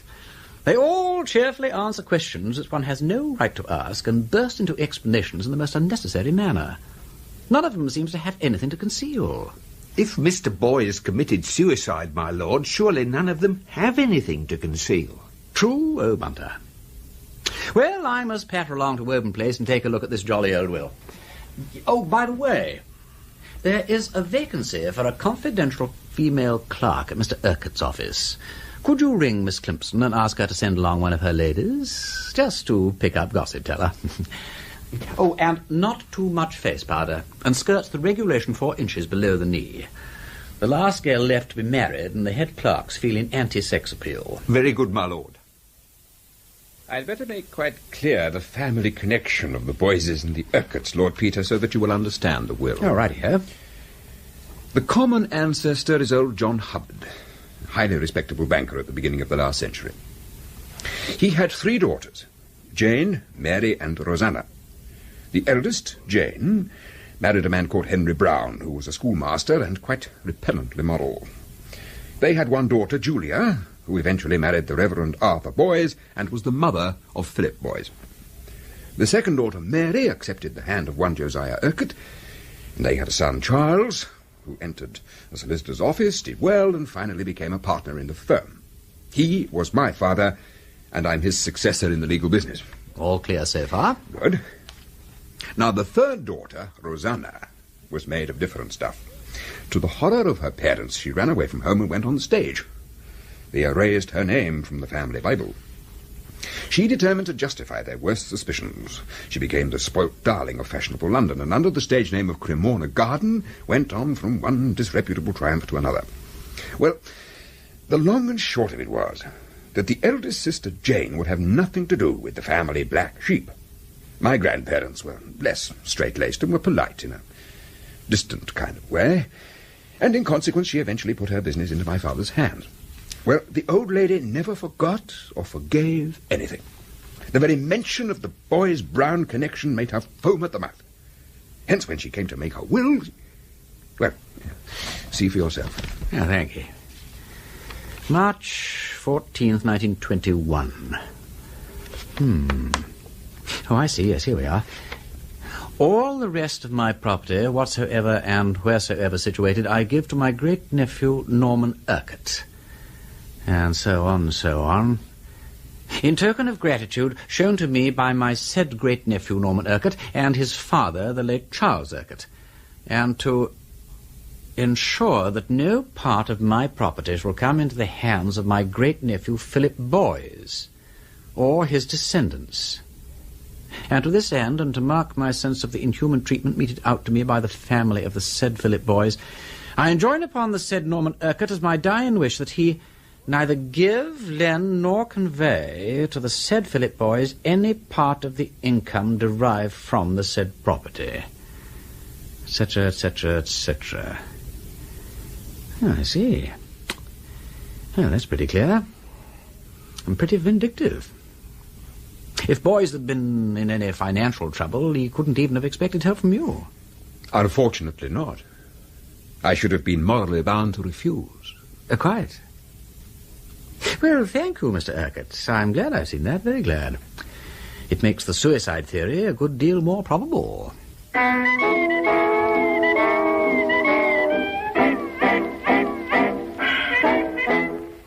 A letter, my lord. Thank you, Bunter. Ah, it's from Miss Murchison. My lord? Miss Climpson's lady, the spy we've planted in Mr. Urquhart's office. Oh, interesting. She seems to think that Urquhart may have been involved with the Megatherium Trust before their big crash. Indeed, my lord. Hardly the type of enterprise one would expect a respectable solicitor to be involved in. Certainly not. I'll ask Freddie Arbuthnot to look into it. He understands stocks and... Good God. My lord? This letter was typed on a machine with a newly chipped P and an A slightly out of alignment. Indeed, my lord. And so was the will Urquhart showed me this morning. My lord. That will, Bunter, was supposed to have been typed 8 years ago. Lord Peter Wimsey is attempting to prove the innocence of Harriet Vane, who is awaiting retrial for the murder of her ex-lover, novelist Philip Boys. His investigations have, however, now been interrupted by Christmas, which he's spending, as usual, at Duke's Denver, with the family and various friends, including Mrs. Freak Dimsworthy, Captain Tommy Bates, and Miss Titterton. And is it true, Lord Peter, dear, that you're defending this frightful poisoning woman? I am endeavouring to secure Miss Vane's acquittal, Mrs. Dimsworthy. I would have thought it somewhat previous to refer to her... Peter, dear. Yes, Mother? Have another cup of tea. Oh, righto. The Vane case, eh? Well, I've no doubt she did it, freaky. And I must say I don't blame her. Perfectly foul blighter, that boy's. Had his photograph on the dust cover of his books, you know. That's the sort of squid he was. Ah, but he was a very fine writer, Tommy. His books are positively Gallic in their audacity and restraint. I wouldn't have the muck in the house. I caught Hilda with that, and I said, now you send that book straight back to the library. I don't interfere, but one must draw the line somewhere. How do you know what it was like, Tommy? Why, James Douglas's article in the Express was good enough for me. The paragraphs he quoted were filthy. Positively filthy. Well, it's a good thing we've all read them, then. Forewarned is forearmed, right? Oh, yes, we owe a great debt of gratitude to the press, you know. So kind of them to pick out all the plums for us and save us the trouble of reading the books, don't you think? And such a joy for the poor dear people who can't afford 7 and 6pence or even a library subscription, though I'm sure that works out cheaply enough if one is a quick reader. Not that the cheap ones would take those books, for I asked my maid. She's such a superior girl, and so keen on improving her mind, which is more than I can say for most of my friends. But no doubt it is all due to free education for the people, and I suspect her, in my heart, of voting Labour. Though I never asked, because I don't think it's fair. No. And besides, if I did, I couldn't very well take any notice of it, could I? I don't see why not, Duchess. Tommy, surely you're not suggesting that the Vane woman murdered Philip Boyes because of his books? Yeah, because of her own, more likely. I think the whole thing's a publicity stunt gone wrong. Now, it'll be a case of hanging the goose that lays the golden eggs, what? Well, unless Wimsey can pull off one of his conjuring tricks, of course. Oh, I do hope you do, Lord Peter. So do I, Mr. Tutton. What's more, I really think I might. With the help of others, naturally. Help? Oh, Peter has all these marvellous women to assist him, you know. Women? What women, Duchess? Women detectives. Only, of course, they're not real detectives, you know. Oh, no. They're not sleuths like Peter, that is, or policemen like Charles Parker, bless him. They're organised by a Miss Clemson. She runs a type-in bureau in West London, only it isn't a type-in bureau at all, of course, although it has to take on occasional work to keep up appearances. But most of the time, you see, the females who work there are employed answering shady advertisements in the newspapers and chasing up blackmailers and white slavers and the most appalling scoundrels and bringing them to justice. It's so exciting. Mother. Yes, dear. Oh, I see, yes, of course. Yes, well, Peter's very reticent about them, you see, but they do so much good work. I'm sure he's very proud of them, really. They're all what are known as superfluous women. Such an unfair word. Quite cruel, really. But they're most certainly not superfluous anymore. What do you call your women, dear? What's the name you have for them? Look, Mother, please. Your cattery. That's it. It's his cattery. Meow. It's so amusing. Although, of course, one wouldn't be so indiscreet as to use the term in their presence. Of course not. But do tell us, Lord Peter, what this Miss Vane is like.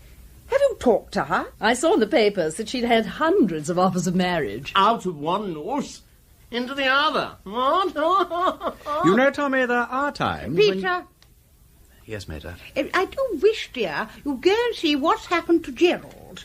Tell him his tea's getting cold. Righto, Mother. But I won't be back for a while, if you don't mind. I want to have a chat with Freddie about the case. Stocks and shares angle, don't you know? He's an ass about everything else, but he does seem to understand them. You're very well, dear.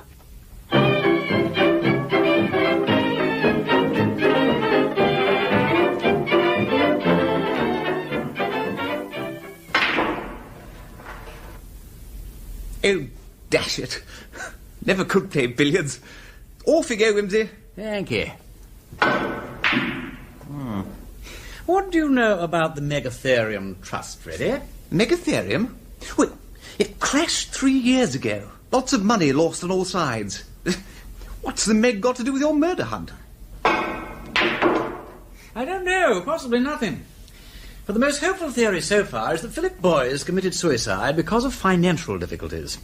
He doesn't appear to have known much about money, so it's possible he relied on the advice of his cousin, Norman Urquhart. Oh, the sleek family lawyer chappie. Yes.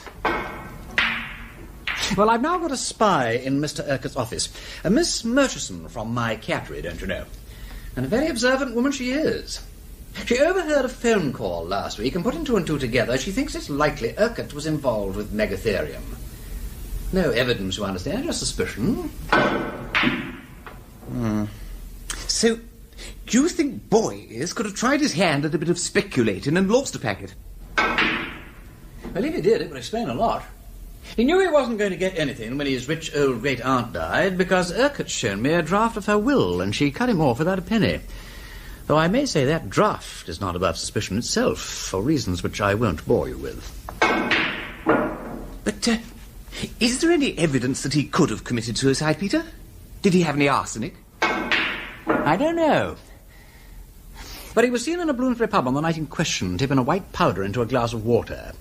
Chief Inspector Parker is meant to be looking for the packet now, but I'd like you to investigate the city end, if you would. Ask discreet questions about Urquhart and the megatherium and so forth, could you? Oh, absolutely. Delighted to be of assistance and all that. Ah, thanks. Talking of Parker, I suppose I'd better have a brotherly word with Mary when she arrives. Mary? I say, Wimsey, what's she got to do with it? Yeah. Yes, well, never you mind, Freddie. Never you mind.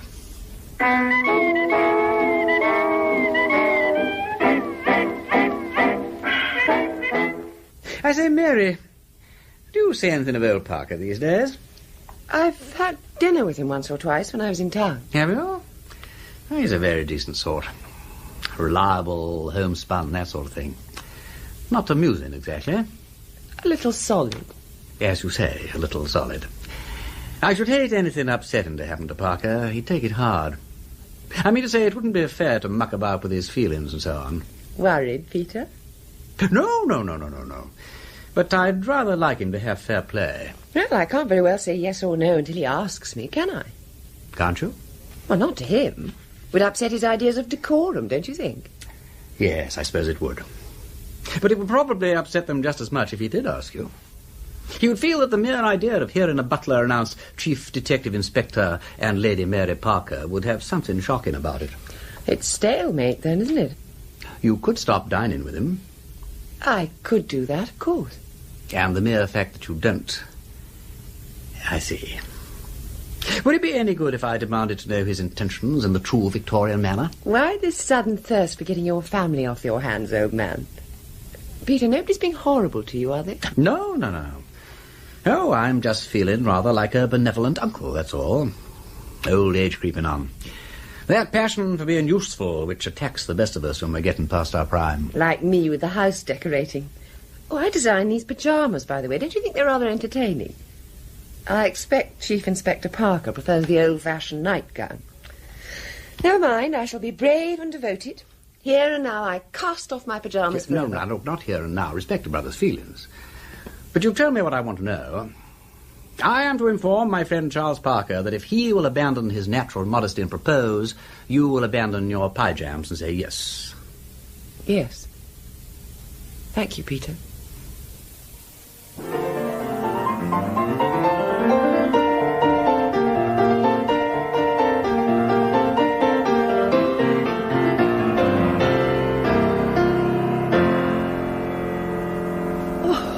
Bravo, Lord Peter. That was delightful. Thank you, Miss Murchison. Now then, let's get down to business. I find Bach good for the brain, don't you? Steady and influence and all that. I quite agree. Well, you asked me to find out about the typewriter in Mr. Urquhart's office. Yes? It was bought new 3 years ago. Was it indeed? So Mr. Urquhart has got something to hide. Well, that's rather a blow to the boy's suicide theory. I don't quite understand. What makes you think Mr. Urquhart has something to hide? When I went to see him before Christmas, he offered, quite unnecessarily, to show me Mrs. Rayburn's will. That's his great-aunt. And Philip Boyes' great-aunt, too, yes. He asked for Mrs. Rayburn's deed box to be brought in and pretended to search for the will, but then remembered that he'd left it at home. He invited me to call round the next morning, which I did, and lo and behold, there was the draft of a will. The only snag is that it was typed on a machine which you say is 3 years old, and yet it was dated 8 years ago. Oh, good gracious. Do you suspect he typed it out himself that night? Well, it looks rather like that, certainly. But why? I don't know. Either Mrs. Rayburn never made a will at all, or if she did, it's not along the lines of the one he showed me. Miss Murchison? Yes?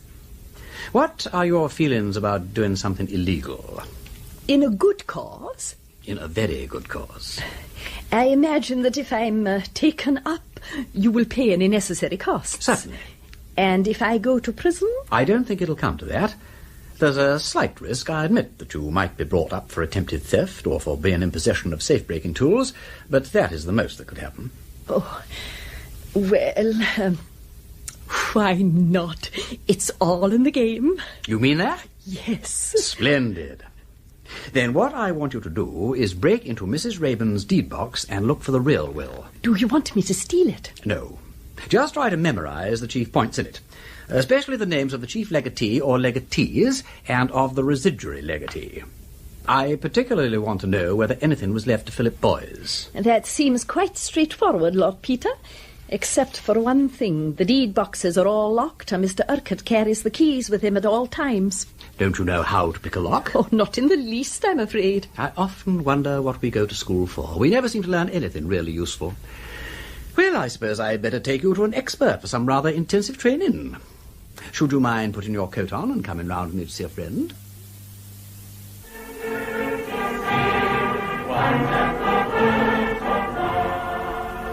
Oh dear, we seem to have struck a meeting. Oh well, it can't be helped. Let's go in and wait.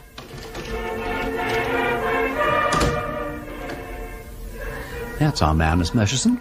The one with the face like a bulldog? Yes. Good Lord. Has he a name? Now you mention it, I believe he has, but he's never called by it. It's Rum. Oh, not very, perhaps, if he gives lessons in lock-picking. I mean his name's Rum. Oh, what is it? Dash it, I mean Rum is his name. Oh, dear. Oh, I beg your pardon. But he doesn't care to use it now that he's a total abstainer. Then what does one call him? Well, I call him Bill, but when he was at the head of his profession, they called him Blindfold Bill. In his day, he was the most accomplished burglar and safe-breaker in 3 kingdoms. I found him on my premises one night and struck up a sort of alliance with him. Took lessons from him and all that. He was a bit shy at first, but he got converted by another friend of mine, and the long and the short of it was, he gave himself up, took his medicine, and is now a very honest and excellent locksmith of the ordinary kind.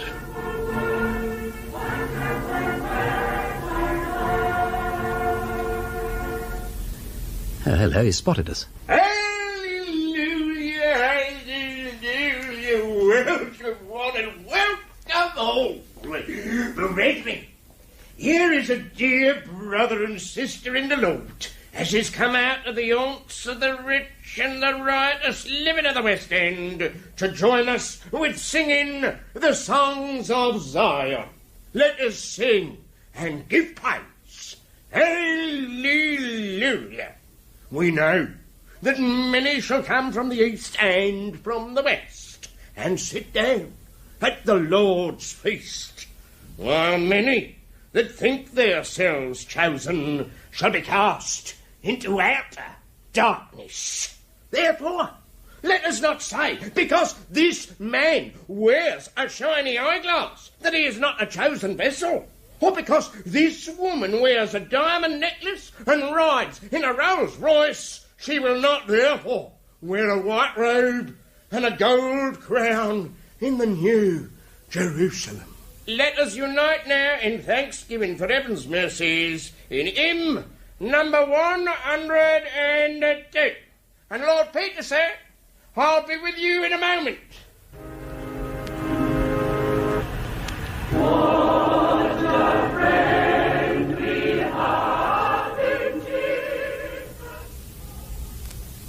Well, Bill, as you see, I brought you a new pupil. Good afternoon, Bill. How do, miss? Always happy to serve you, sir, knowing as it's the Lord's work. Glory be. That's right.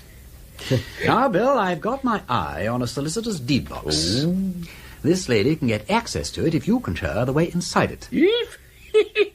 Course I can. There ain't a deed box in this here city what I couldn't open blindfold in boxing gloves and a stick of boiled macaroni. I know, Bill, but it ain't you that's got to do it. Can you teach the lady how to work it? Sure I can. What kind of lock is it, lady? Oh, I don't know. An ordinary lock, I think. I mean, it has the usual sort of a key, not a Brahma or anything like that. Then half an hour will teach you all you want, miss. Now, let's see now. Glory, glory, glory. Ah, here we are. Oh, are those picklocks? That's what they are, miss. Engines of Satan.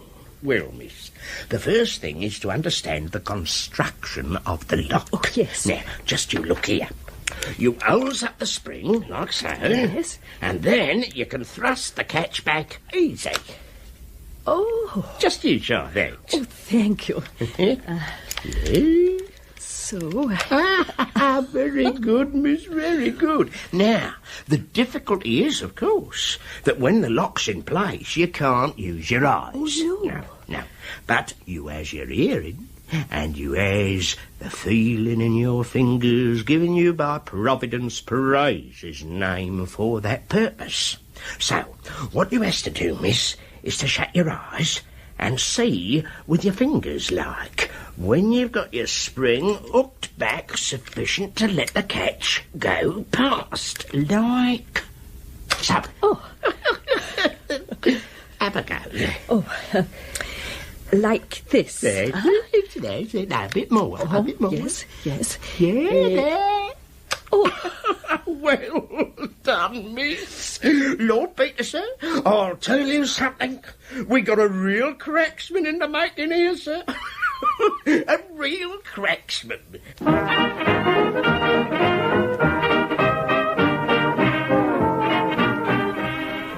So you managed to break into the box. Well done, Miss Murchison. Now calm down and tell me everything that happened from the beginning. Oh, yes, Lord Peter. I'm so sorry. I'm rather excited. Well, I decided that the best time to attempt the job was after work, as there's always someone else in the office at lunchtime. So, what I did was type out the first page of a very long affidavit incorrectly. That is, leaving out an important paragraph. Mr. Urquhart noticed it at once and was very cross because it had to go round to another solicitor's before 10 the next morning. So I offered to stay on and retype it. Having already done so, of course. Quite so. I then waited until I was sure both Mr. Urquhart and Mr. Pond were safely on the tube, and then I got to work. Incidentally, the Raeburn box has been moved, I'm sure, in the last day or so, and was on a top shelf underneath 4 others. How tiresome. Extremely, because I had to stand on my chair to get it down. And I was in the process of doing this when I heard someone at the door. Are you looking for something, Miss Murchison? Oh, Mr. Pond. Oh, how you startled me. I thought you'd gone. I presumed you had, too. I have merely returned to collect a little parcel I forgot. What is your business here at this time of night? Oh, I had some extra typing to do. Left out a barely paragraph on page 1. It would be page 1, of course. And he wants the track round at Hanson's by 10 o'clock. Yes. Those machines make you careless. Ah, well, I must hurry along. Good night again, Miss Murchison. Good night. Oh, by the way, were you looking for something? Oh, yes. I was looking for a mouse. I was just sitting working when I saw it run along the top of the cupboard and up into the wall behind those boxes. Dirty little beasts. The place is overrun with them. I've often said we ought to have a cat here. No hope of catching it now, though. You're not afraid of mice, apparently. Oh, no. In your day, I suppose all women were afraid of mice. Yes, they were. But then, of course, their garments were longer. Oh, rotten for them. They were very graceful in appearance. And now, Miss Murchison, I beg you to step down from that chair and allow me to assist you in replacing those boxes. Oh, there's no need, Mr. Pond. Yes, there is, Miss Murchison. I hope the whole operation wasn't plagued with interruptions like that, Miss Murchison. Fortunately not. But I was worried that Mrs. Hodges, the cleaning lady, would shortly be in, so I had to be quick. I got the box down and then slipped into Mr. Urquhart's private office, where I couldn't be observed through the window. Oh, by this time my hands were cold and shaking, and I was not in the best condition to profit by Bill's instructions. So I took a few deep breaths and resolved not to hurry myself. I took one of Bill's keys, I slipped it into the lock, I turned it, I twiddled it. For years, it seemed, I was scratching about aimlessly. Suddenly I felt the spring press against the hooked end. I felt the lever move, and then, click, the lock was open. And inside the box? Not a great many papers. No will. Not even a copy of a will. Two things only I thought interesting. One was a power of attorney dated January 1925, giving Mr. Urquhart full powers to act for Mrs. Rayburn. Interesting. And the other? A deed of trust, making over the whole of her property to him, in trust for herself, and providing that he should pay her personal expenses every year. Very interesting. What was the date of that one? July 1920. And there was a letter attached to it, a letter from Rosanna Rayburn to Norman Urquhart, in his capacity as her solicitor. And in it, she says that next time he comes to see her, she will give him instructions about her will. So there is a will. I wonder where it is.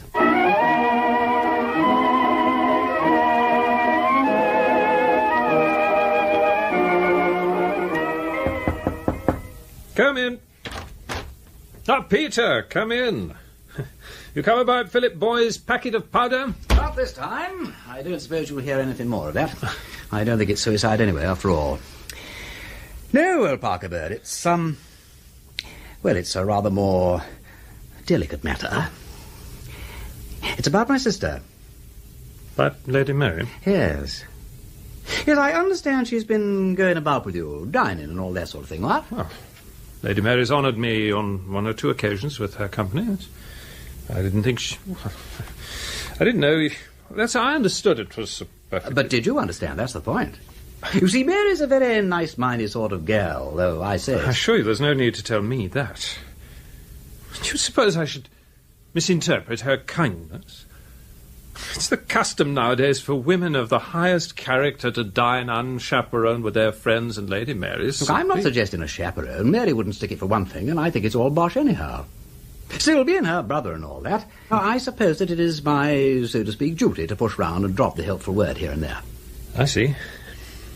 Well, I suppose I ought not to have presumed to... What did you presume, I think? Nothing to which anybody could object. What are you thinking of, Wimsey? If you imagine I have ever said a word to her that couldn't be said with the greatest propriety... In the presence of her mother, you wrong the purest and sweetest woman that ever lived and insult your friend. What a perfect Victorian you are, Charles. I should like to keep you in a glass case. Of course you haven't said a word. What I want to know is why. What? For the last 5 years or so, you have been looking like a demented sheep at my sister and starting like a rabbit whenever her name's mentioned. What do you mean by it? A man doesn't like to see a man go all wobbly about his sister. At least not with such a prolonged wobble. It's unsightly, it's irritating. Why not slap the manly thorax and say, Peter, my dear old mangle-wurzel, I have decided to dig myself into the old family trench and be a brother to you. What's stopping you? Is it Gerald? He's an ass, I know, but he's not a bad old stick, really. Is it Helen? She's a bit of a wart, but you needn't see much of her. Or is it me? Now, come on, cough up the difficulty old thing and we'll have it removed in a plain van. Now then. Are you asking me? I am asking your intentions, damn it. And if that's not Victorian enough, I don't know what is. But, look here, Peter, don't be a damn fool. How can I ask your sister to marry me? Well, how you do it is your affair. You might say, what about a spot of matrimony, old dear? That's up to date and plain and unmistakable. Or you could go down on one knee and say, will you honour me with your hand and heart, which is pretty and old-fashioned and has the merit of originality in these times. Or you could write, or wire, or telephone. But I leave that to your own individual fancy. You're not serious. Oh, God, shall I ever live down this disastrous reputation for tomfoolery? You are making Mary damned unhappy, Charles, and I wish you'd marry her and have done with it. Making her unhappy? Me? Her unhappy? God knows what you have between your ears. Wood, solid wood. But the last blow seems to have penetrated. Yes, you, her, unhappy. Do you get it now? Peter, if you really thought I could stand... Don't go off the deep end. It's wasted on me. You keep it from Mary. I've done my brotherly duty, and there's an end of it. Now calm yourself and return to your reports. Oh, Lord, yes. Yes, before we go any further, I have got a report for you. You have? Yes. Well, why didn't you say so at first? You wouldn't let me. Well, what is it? We found the packet. What? We found the packet. Actually found it? Yes. One of the barmen... Never mind the barman. You're sure it's the right packet? Oh, yes, we've identified it. Well, get on. Have you analysed it? They're doing that now. Great Scott. And I'd virtually given up the suicide theory. Oh, and now I'll have to resurrect it. Why on earth did you give it up? Because of Norman Urquhart's activities. Oh, I know it's been shown in court that he couldn't have poisoned boys, but his behaviour has been dash suspicious. He's been so desperate to conceal Rosanna Rayburn's will, he actually faked a substitute to show me. Huh? Now, why? If boys committed suicide, what has he got to hide? Oh, good God. Of course. Of course what? Well, he didn't fake it for me. He faked it for boys. No, I don't understand. Look, listen. Rosanna Rayburn leaves her money to split between her two great-nephews. Yeah? Urquhart knows this, and knowing Boyce's defeatist temperament encourages him to speculate in the Megatherium Trust. Megatherium crashes. Boyce, heavily in debt, comes to Urquhart. Asks if he has any expectations from the old lady. Urquhart whips out fate will that shows he hasn't. Boyce, in despair, goes to Bloomsbury pub and takes fatal dose of arsenic. Urquhart collects both shares of Aunt Rosanna's fortune. Q.E.D. Yes? Oh, yeah. I see. Thank you. They've analysed the contents of the packet. And was it arsenic? Bicarbonate. Lord Peter Wimsey is attempting to prove the innocence of Harriet Vane, who is awaiting retrial for the murder of her ex-lover, Philip Boyce. Suspecting that Norman Urquhart, Boyce's cousin, is deceiving him about the will made by Rosanna Rayburn, the great-aunt of both men, he decides to enlist the services of a colleague to investigate further. I have a job, Miss Climpson, which I should like you to undertake yourself. I can't trust anybody else. How kind of you to put it like that, Lord Peter. The trouble is, I can't in the least tell you how to set about it. It all depends on what you find when you get there. I want you to go to Windle in Westmoreland and get hold of an imbecile and paralysed old lady called Mrs. Rayburn, who lives at a house called Applefold. I don't know who looks after her or how you're to get into the house, but you've got to do it, and you have got to find out where her will is kept and, if possible, see it. Dear me. And what's worse, you've only got about a week to do it in. That's a very short time.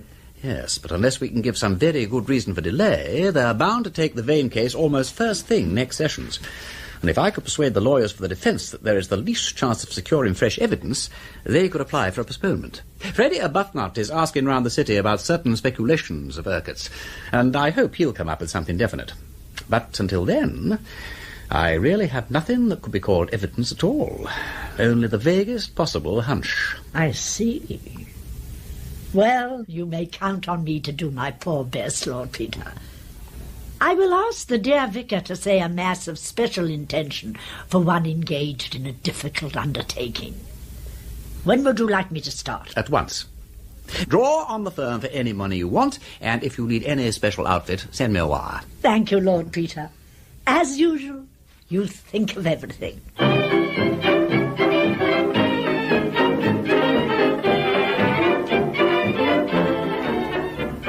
Well, Freddie, here's luck. Cheerio.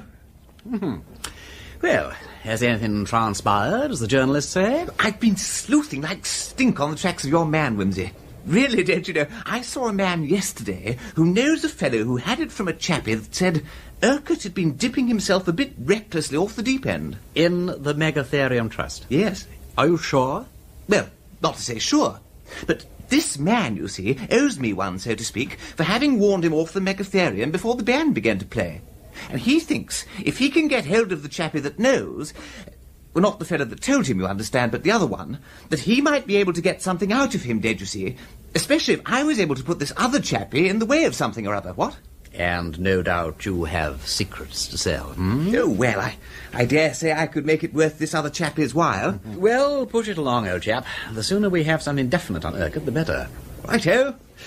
I'll let you know the very second I hear anything. Peggy.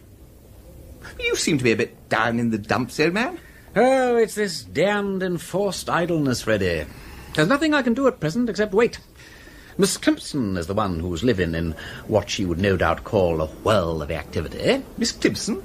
Yes, I sent her up to Westmoreland the day before yesterday to steal Mrs. Rayburn's will. Good heavens! We don't mean it, Wimsey. I do mean it. But how's she going to do that? Quite straightforward.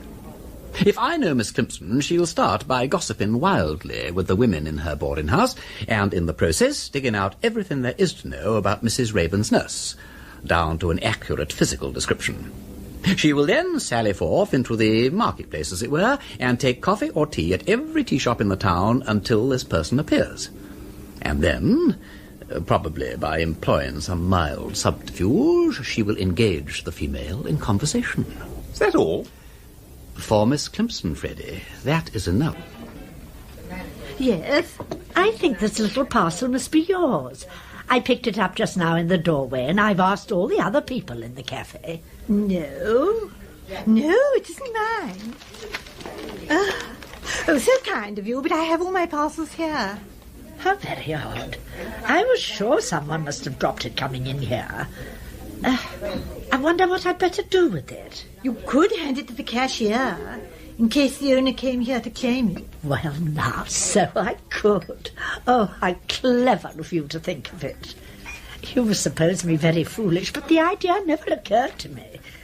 I'm not a very practical person, I'm afraid. I should never do to take up your profession, should I? Though I've always loved the idea of wearing a uniform, any little emergency leaves me quite bewildered.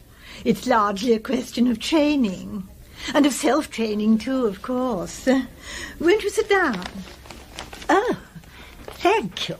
All these little weaknesses can be cured by placing the mind under a higher control. Don't you believe that? Yes, I suppose that's true. It's such a mistake to imagine that anything in the mental sphere is large or small. Our least thoughts and actions are equally directed by the higher centres of spiritual power, if we can bring ourselves to believe it.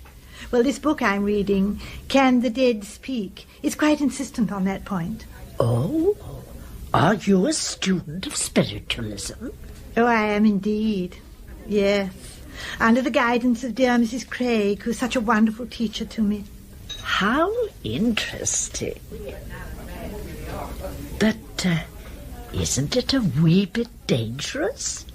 I've been told I'm sensitive myself, but I have never dared to try. Is it wise to open one's mind to those supernatural influences?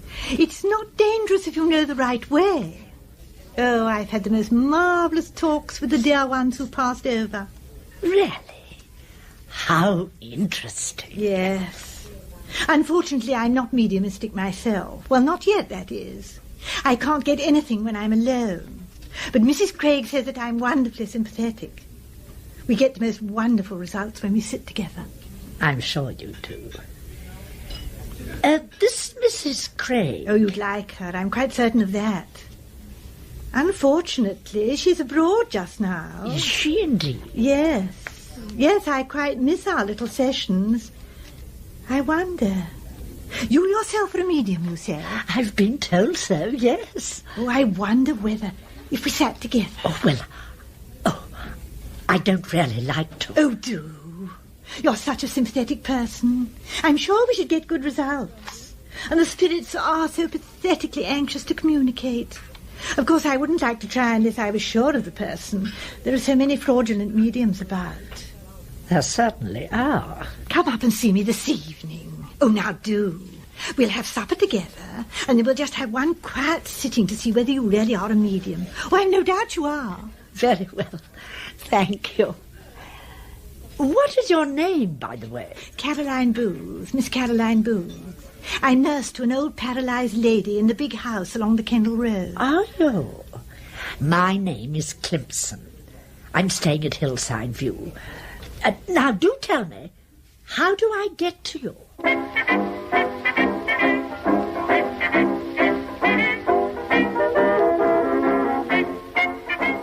My dear Lord Peter, I'm sure you're wondering what has happened to me, but at last I have news. I have stormed the citadel. After 2 weary days, I finally spotted Mrs. Rayburn's nurse companion this morning in the Oriental Cafe and succeeded in cornering her there. She proved to be remarkably easy to engage in conversation, a fact I attributed to the somewhat solitary life she must be forced to lead in the old lady's household. And it was not long before she had divulged to me that her great interest in life was spiritualism.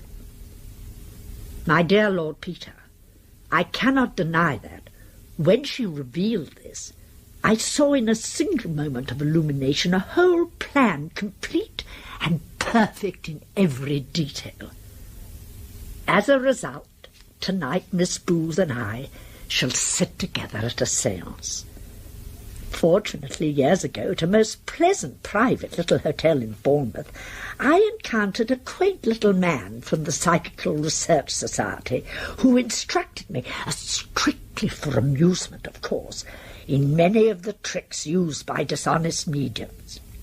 Accordingly, this afternoon, I have purchased a metal soapbox which makes a hearty cracking noise when attached to one knee and pressed by the other, and some stiff black bound wire which will be perfect when strapped to the wrist for rocking the table.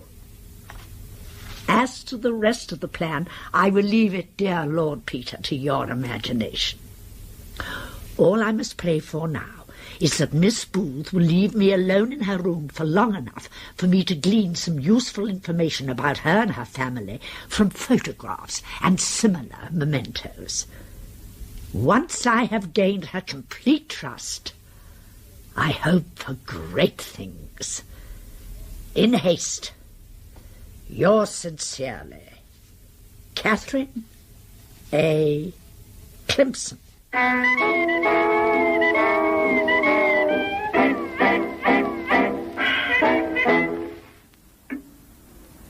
Ah, photographs. My dearest Caroline, from her ever-loving Harry. Not a brother, I fancy. Photographer's address? Coventry. Now, what happened to Harry? Not matrimony, obviously. Death, perhaps? First-class frame and central position, bunch of hothouse narcissi in a vase. Yes, I think Harry has passed over. Most satisfactory. Oh!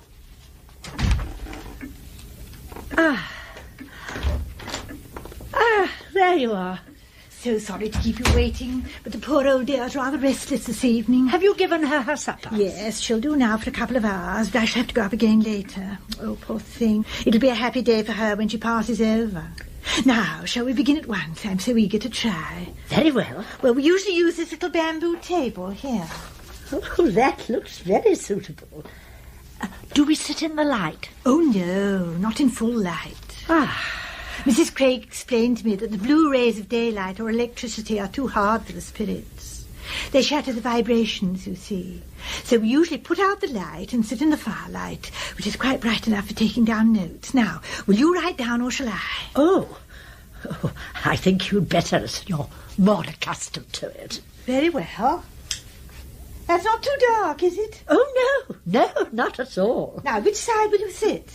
Oh, this will do for me. You don't mind the fire on your back? Not in the least. Now, we'll just sit down, place our thumbs and fingers on the table near the edge. And at first, I think it's better not to talk till a rapport is established, you know. So we just wait? Yes, we just wait.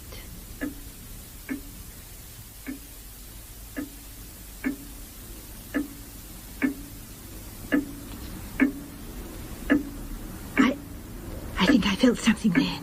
Yes. I've got a feeling like pins and needles in my fingers. So have I. We shall get something soon. Oh, yes. I feel as though something is gripping the back of my neck. So do I. I'm tingling from head to foot. Oh, it moved. Did it? Yes, didn't you feel it? Oh, there it goes again. And again. I say, you're a wonderfully strong medium. Am I really? Oh, how exciting. Shall we speak to it? Oh, yes, let's not waste any more time. Is there a spirit there? Will you give 1 knock for yes and 2 for no? Oh, how thrilling. Are you Fedora? Are you one of the spirits who have visited me before? Are you anxious to help us personally? Are you speaking on behalf of another spirit? Does he want to speak to my friend? Oh, to me then. Is it... Oh, is it the spirit I've been trying to communicate with? Oh, will you speak to us by means of the alphabet? 1 knock for A and 2 for B and so on. What is your name? C, D, E, F, G, H. A. Oh, Harry. Oh, at last. Oh, how are you? Are you happy? No. Oh, Harry, it wasn't my fault. I had my duty to think of. Oh, love ought to come first, I know that now, but, well, I was only a girl then. Won't you forgive me? Oh, I'm so glad. Have you any special message for me, Harry? C. O.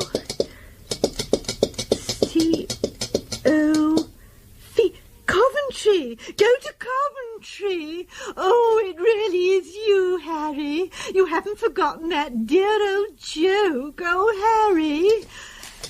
What do you want? Oh, dear. Oh, dear, what's happening? Must be somebody else interrupting. Oh, go away, go away. Who's here now? Are you still there, Harry? Who is that? P. O. N. P. O. N. G.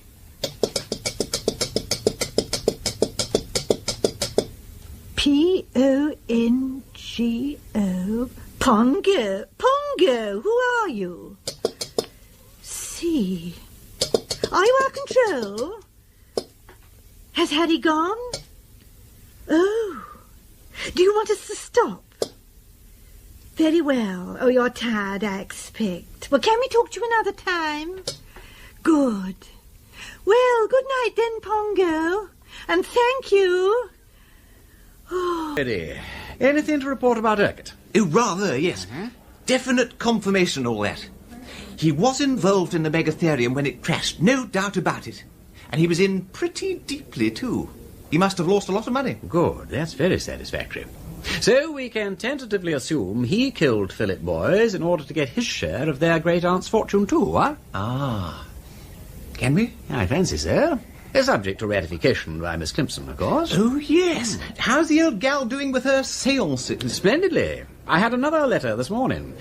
The poor old nurse trusts her implicitly now, and she feels utterly beastly about deceiving her. But she hasn't given up, praise be. They moved on to the Ouija board last time. The poor old Pongo was rather awkward about it, I'm afraid. Said it was because he'd never learnt to write whilst on Earth. Pongo? Their control. He was an Italian acrobat of the Renaissance period, and his full name was Pongocelli. Apparently he lived a sadly irregular life, but redeemed himself by heroically refusing to abandon a sick child during the time of the Great Plague in Florence.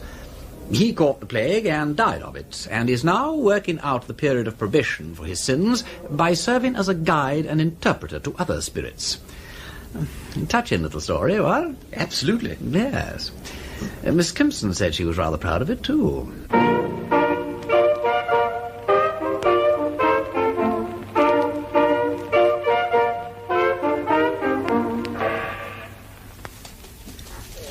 Oh, good evening. Is that Pongo? Good evening, Pongo. We are very glad to have you with us. Will you talk to us again by means of the Ouija board? The pencil is sharp this time. Oh, good. Are you ready, dear? Quite ready, thank you. Well, then let's begin. Pongo, have you any special message for us this evening? Yes, there is a spirit here who wishes your help. Who is it? Oh, nothing. Oh, here comes something. It's in a different handwriting. C-R-E-M-O-R-N-A.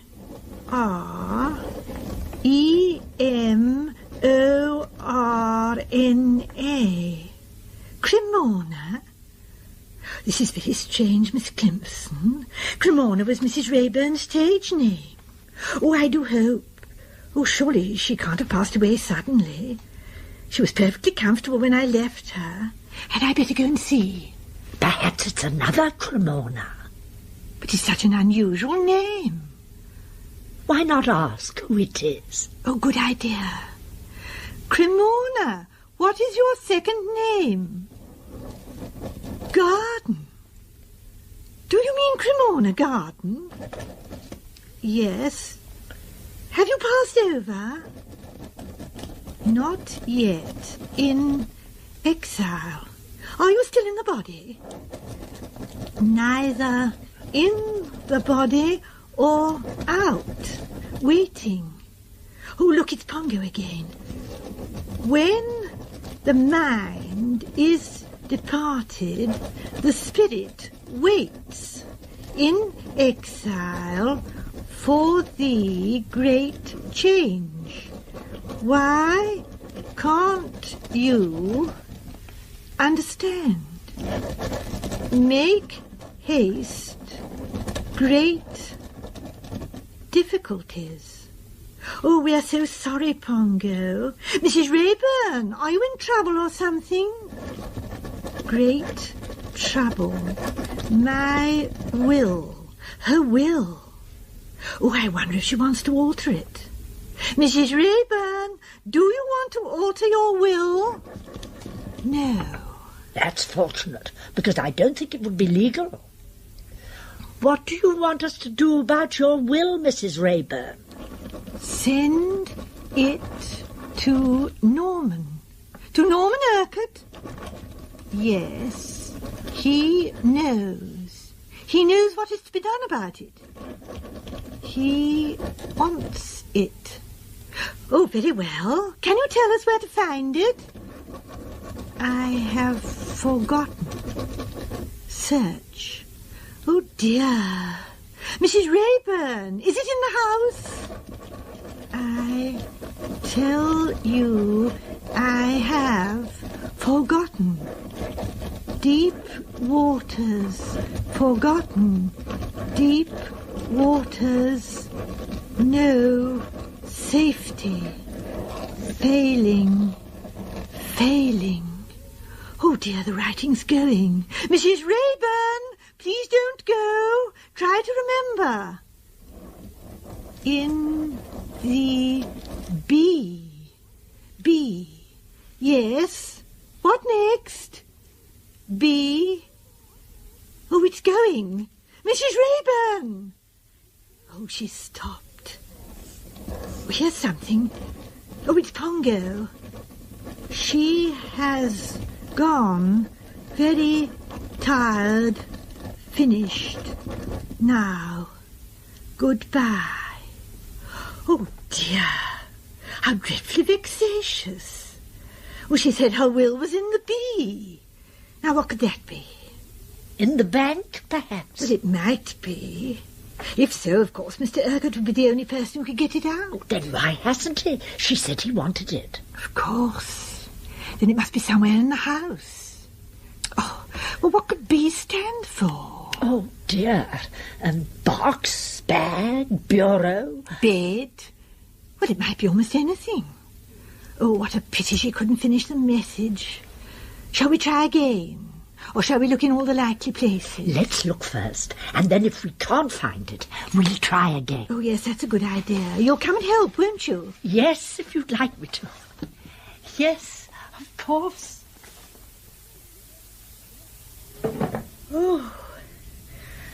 Oh, I'd no idea there could be so many possible places beginning with B. There are a lot, aren't there? Oh, it's dreadfully exhausting, isn't it? I mean, wouldn't you like to stop? I can go on searching tomorrow by myself. Oh, it's a shame to tire you out in this way. Oh, I'm not a scrap tired. Now, what's this? 12, 18, 4, 9. What is it? I've no idea. Jottings in a little black book. Book? Well, could it be a book, do you think?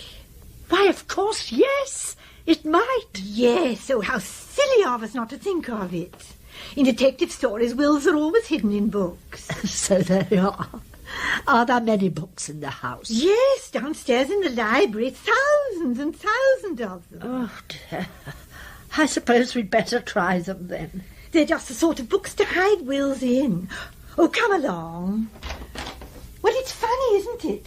If the communication hadn't insisted on something beginning with B... Yes. Well, I would have expected any papers to be in the safe over there. Yes. Well, why not look? The letter B may have been referring to something different. You never know. But if it was in the safe, Mr. Urquhart would know about it. Well, it wouldn't do any harm to make sure. Oh, but I don't know the combination. Mr. Urquhart does, of course. We could write and ask him. Well, she said it was urgent, though. I know. Those 4 figures in that little black book. Of course, black book. Well, there you are. Oh, how could we have been so silly? Mrs. Rayburn was trying to tell us where to find the combination. And here it is. Now, where's the safe? Over here. Yes. Ah, I see. Shall I try it, or will you? Oh, you do it, please. 12, 18, 4, 9. Now. Ah, well, there it is. Mrs. Rayburn's will.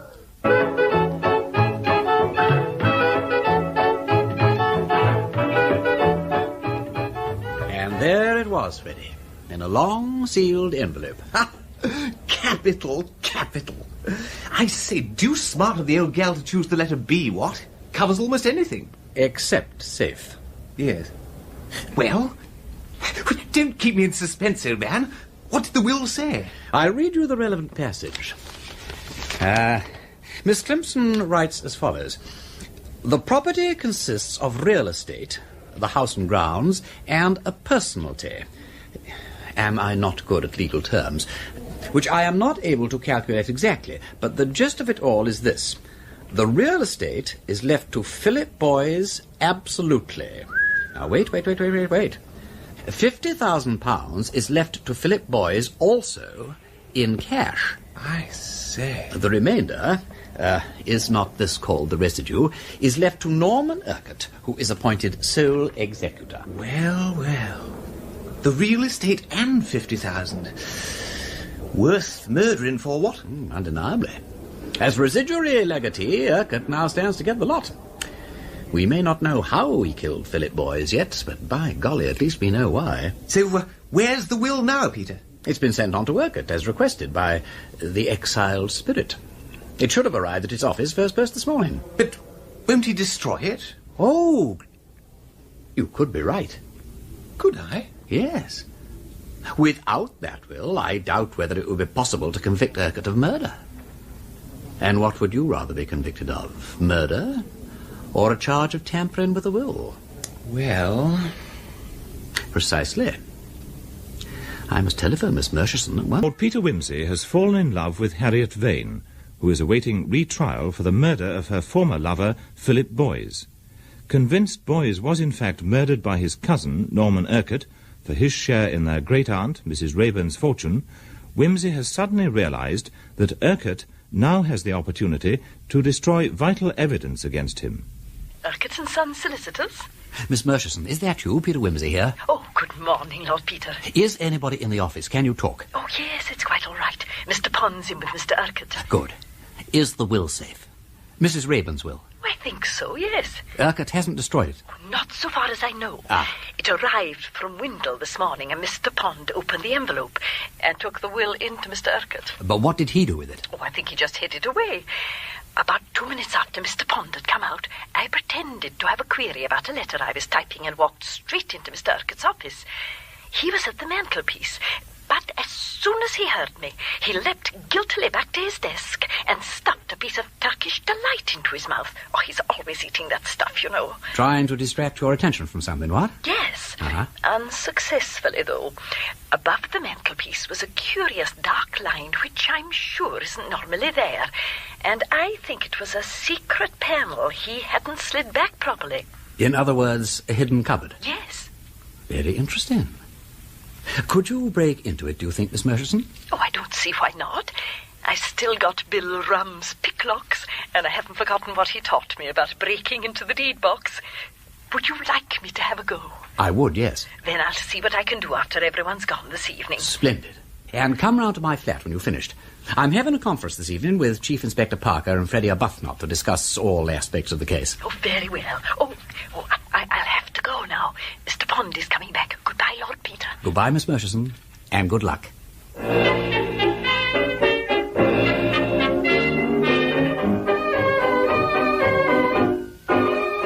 Well, shall I start, Peter? Yes, Charles. You have the notebook and the organised mind. Freddie and I haven't got either, have we, Freddie? Not me, old man. So you start, old Parker Bird. Off you go. Thank you. Well, the matter stands, I take it, like this. Philip Boys and Norman Urquhart were the only surviving relations of Mrs. Raeburn, who is very old, very rich, and now quite childish. Now, in 1920, she executed a deed of trust giving Urquhart, who was also her solicitor, sole authority to handle her property. She also made a will, leaving all the real estate and £50,000 to Philip Boys, while Urquhart was named sole executor and residuary legatee. In other words, now Boys is dead. All the property devolves to him. Now, in 1925, as we know from Mr. Arbuthnot's highly competent detective work in the city... I say, really? Certainly.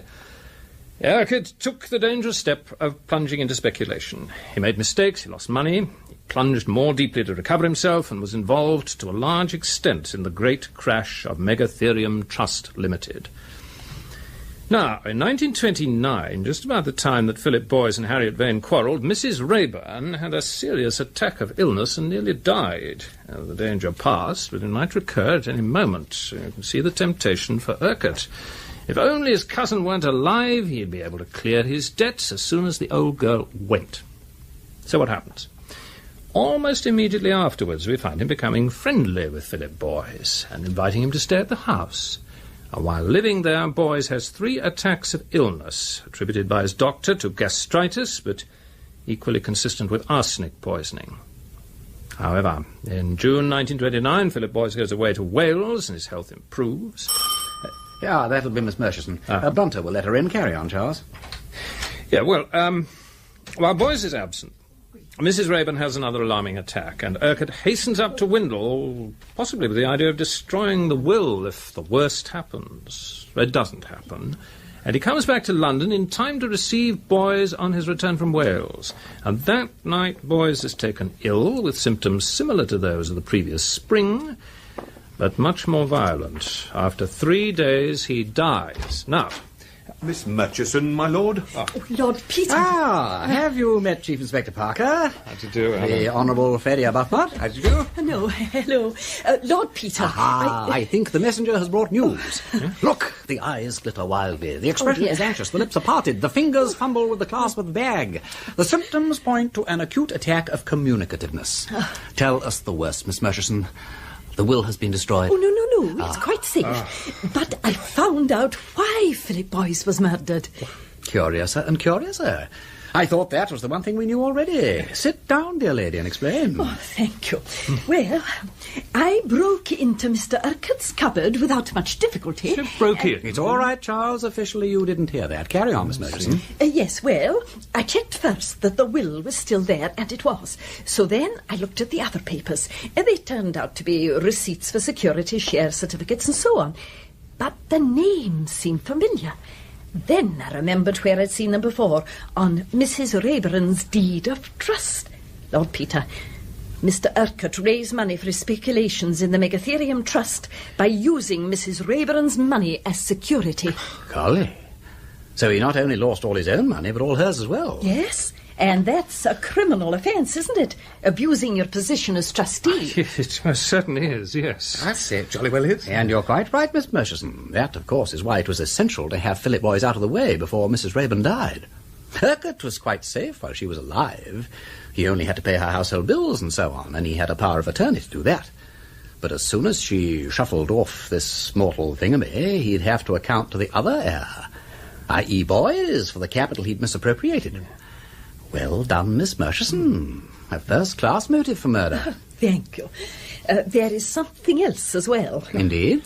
Tucked away at the back of the cupboard, I found a white paper packet. It had the name of a French chemist on it, and it contained a fine white powder. Arsenic? I don't know, but I brought a small sample with me. It's in this envelope. Whoopee! Look at this, Charles. Yes. It'll have to be analysed, of course. And so it shall be, embodied caution. Bunter? My lord? Make ready the rack and thumbscrew. Very good, my lord. Bunter has been taking lessons in Marsh's test for arsenic and performs it to admiration.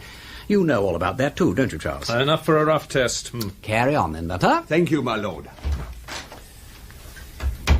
Yes. You still haven't got round the snag in the case against Urquhart, of course, Peter. You mean how and when he actually did it? Precisely. His only opportunity that evening was at the dinner he shared with Boyce, and if anything in this case is certain, it is that the poison wasn't administered at that dinner. Everything which Boyce ate or drank was equally eaten or drunk by Urquhart and all the servants, with a single exception of the Burgundy, which was preserved and analysed and found to be harmless. I know. But that is what is so suspicious. Well? Did you ever hear of a meal so hedged round with such precautions? It is not credible, Charles. Oh, possibly not. But when did he administer the poison, then? Mr. Arbuthnot? Oh, don't ask me, old bean. I'm as much in the dark as you are. Well, Miss Murchison, any ideas? I don't think he did it at the dinner at all. Now, how about before or after? Did Boyce have a whisky when he arrived or before he left? Alas, he did not. Bunter has been cultivating Hannah Westlock. That's the maid, don't you know? Almost to breach of promise point. And she says Boyce went straight up to his room on arrival and didn't come down until a quarter of an hour before dinner. How about the water bottle in the bedroom? The devil. That is one up to you, Miss Murchison. We didn't think of that. The water bottle. Yes, what a perfectly fruity idea. Oh, Bunter, there you are. Next time you hold Hannah's hand, will you ask her whether Mr. Boyce drank any water from his bedroom water bottle before dinner? Pardon me, my lord. The possibility had already presented itself to my mind. It had? Yes, my lord. Do you never overlook anything, Bunter? I endeavour to give satisfaction, my lord. Then don't talk like Jeeves. It irritates me. What about the water bottle? I have elicited a somewhat peculiar circumstance relating to the receptacle, my lord. Hannah informed me that she showed Mr. Boyce into his bedroom on his arrival and withdrew, as it was her place to do. She had scarcely reached the head of the staircase when Mr. Boyce put his head out of the door and recalled her. He then asked her to fill his water bottle. She was considerably astonished at this request, since she had a perfect recollection of having previously filled it when she put the room in order. Could he have emptied it himself? Not into his interior, sir. There had not been time. Nor had the drinking glass been utilised. Moreover, the bottle was not merely empty, but dry inside. Dry? Dry. Now that convinces me, Peter. It really does. It's too complete somehow. It's not natural for a defence to be so perfect. My God, we have convinced Charles Parker. Nothing more is needed. He is more adamantine than any jury. Yes, but I should still feel happier with a little evidence of a more objective kind. You would? You want some real arsenic? Well, Bunter, what about this? The apparatus is quite ready, my lord. Very good. Then let's go and see if we can give Mr. Parker what he wants. Miss Murchison, Freddie, come along. We're going to Bunter's darkroom. Bunter lead, and we will follow.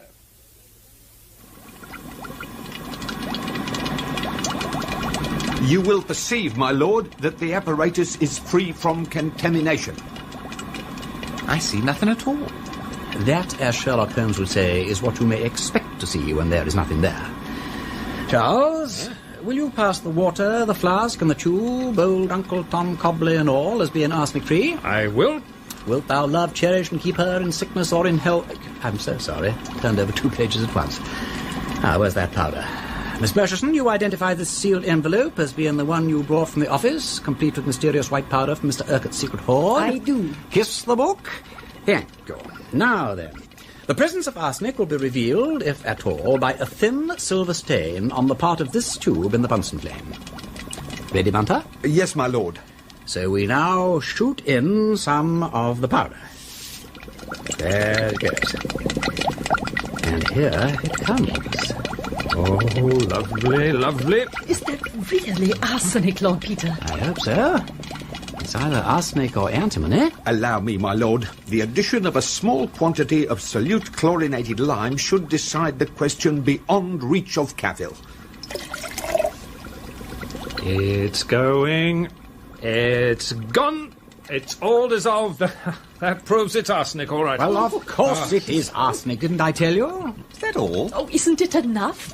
Oh, it's not quite, but it's a long way towards it. Now, we already knew that Urquhart had a motive for killing Philip Boyes. Miss Murchison has provided us with a better one, and she has now also established that he had means, i.e. arsenic. All we need now is to prove opportunity. Personally, I find the dinner deeply suspicious in itself, but to convince a jury, I should prefer something better than a credo quia impossibile. Riddle me right and riddle me ree. We've overlooked something, that's all. Give me the statutory dressing gown, an ounce of shag, and I will undertake to dispose of that little difficulty in a brace of shakes. Arsenic. Let me see. Arsenic. They put arsenic in his meat and stared aghast to watch him eat. What's that? Houseman, ain't it? Shropshire lad, yes. A great Scott, of course! Good Look, excuse me for a moment. What's got into old Wimsey? Well, who knows? Well, this has been very satisfactory. Apart from all personal considerations, I'd be far happier to see that oily-haired fellow in the dock than any woman. And if the force has made a mistake, the sooner it's put right, the better for all concerned. Charles, Freddie, Miss Murchison, Bunter, I know how it was done. Good Lord. Really? How? Well, I've still got to prove it. A secondary consideration, my lord. Thank you, Bunter. You know, I think we must have Mr. Urquhart round for coffee. What? Turkish coffee, of course. He has a sweet tooth. And you'd better lay in some Turkish delight as well. Not today, in a day or two, when I've made a few more inquiries. Meanwhile, I am going to Holloway to see the prisoner. Peter! Cheerio.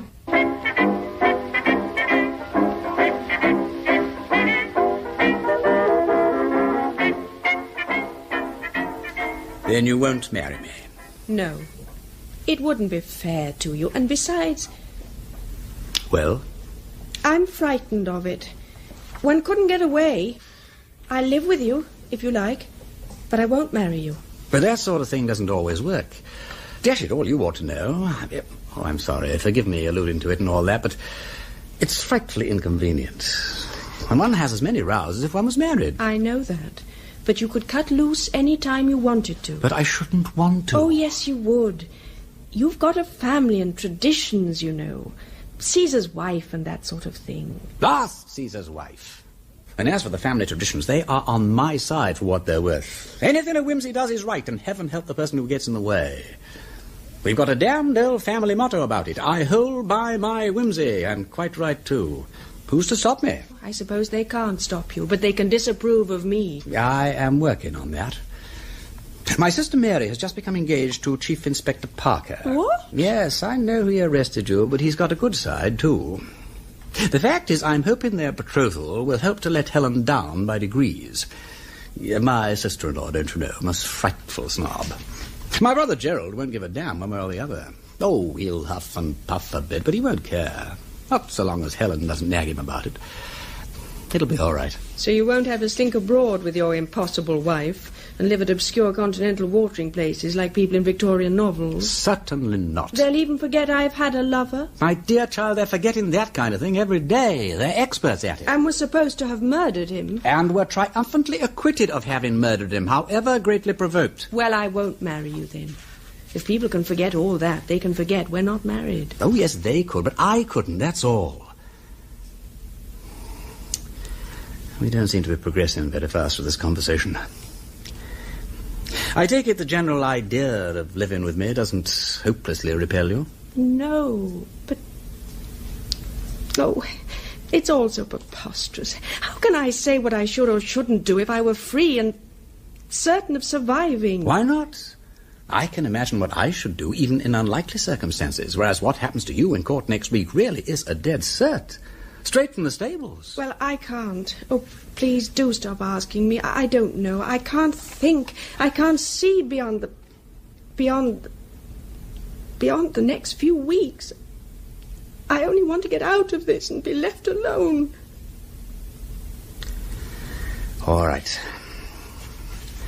All right, I won't worry you. Not fair, abusing my privilege and so on. You can't say pig and sweep out under the cirque, so I won't offend you. As a matter of fact, I'll sweep out myself. Keep smiling.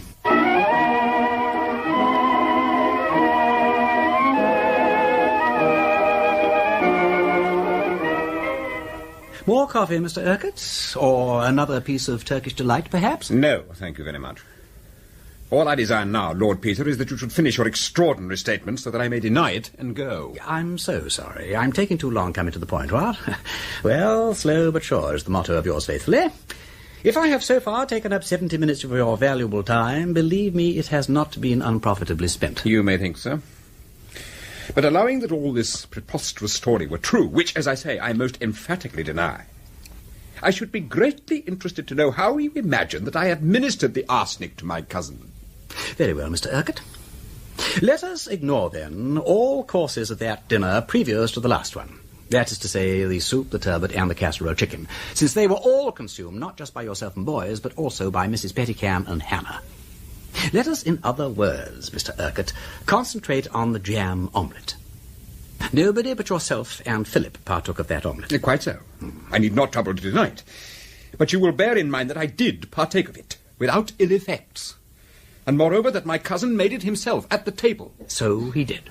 4 eggs, if I remember rightly, with sugar and jam from what I may call the common stock. No, there'd be nothing wrong with the sugar or the jam.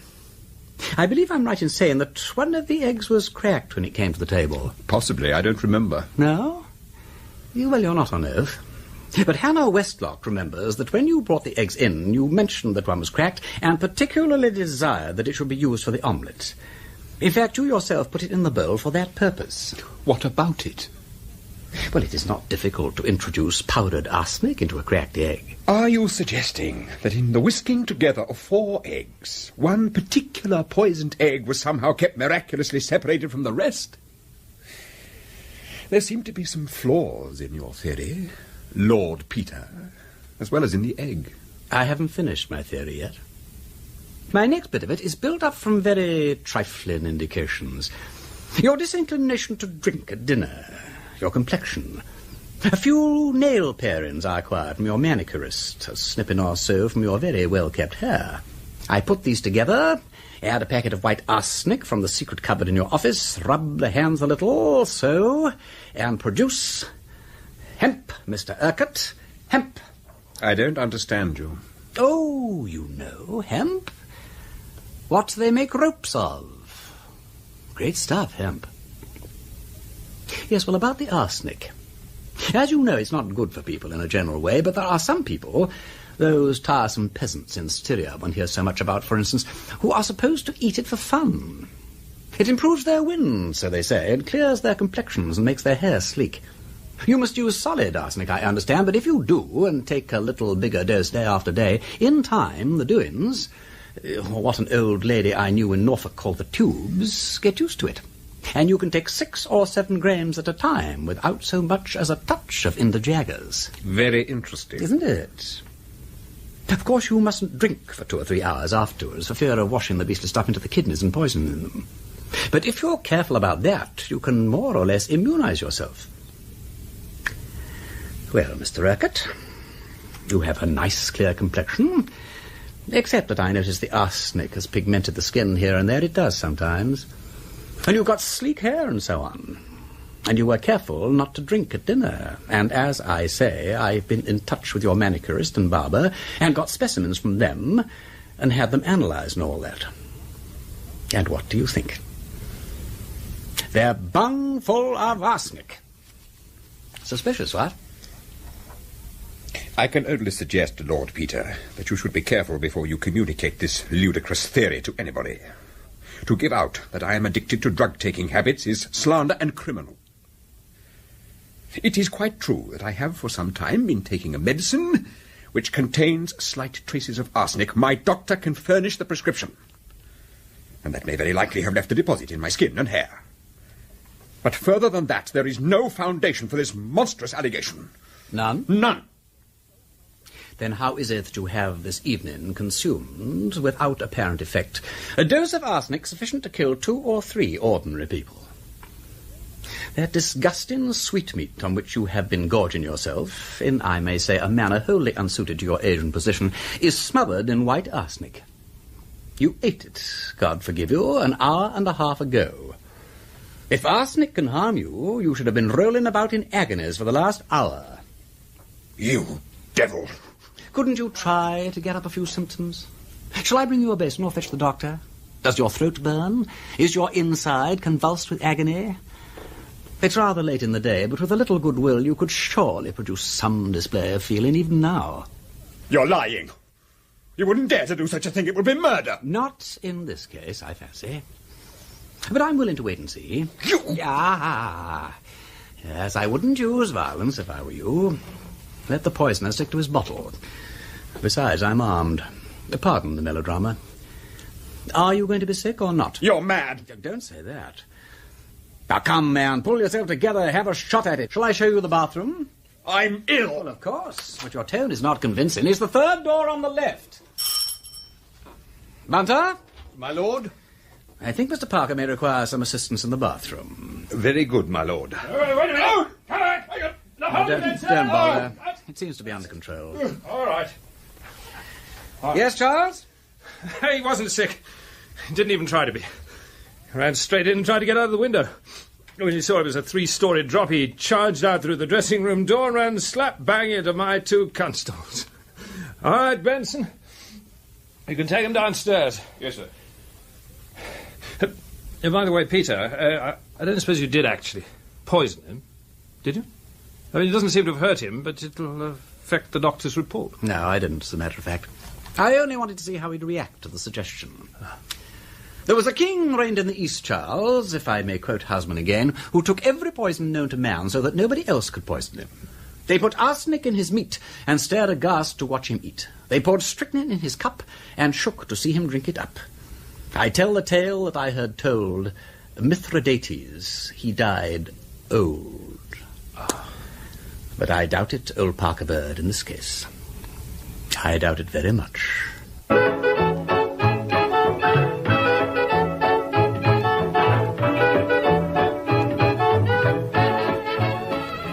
Hello, Marjorie. You come to pick Miss Vane up when it's over? Yes. Oh, the clerk's just finishing reading the indictment now.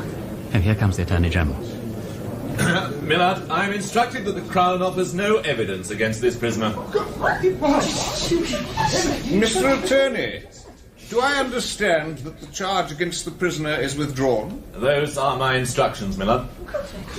In that case, members of the jury, there is nothing left for you but to return a verdict of not guilty. One moment, my lord.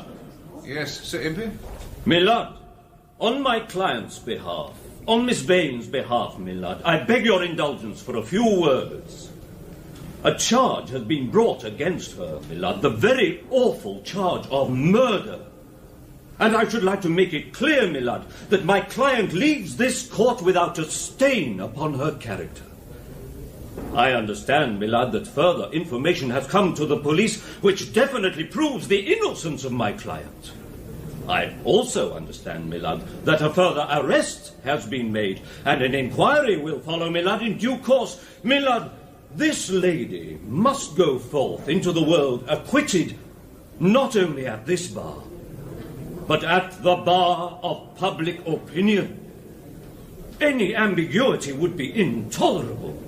And I am sure, my lord, that I have the support of the learned Attorney General for what I say. By all means. I am instructed to say, my lord, that in withdrawing the charge, the Crown proceeds from complete conviction of her absolute innocence. I am very pleased to hear it. Prisoner at the bar, the Crown, by unreservedly withdrawing this dreadful charge against you, has demonstrated your innocence in the clearest possible way. I most heartily congratulate you on this very satisfactory ending to your long ordeal. Members of the jury, do you find the prisoner guilty or not guilty? Not guilty, my lord. Very good. The prisoner is discharged without a stain on her character. Next case.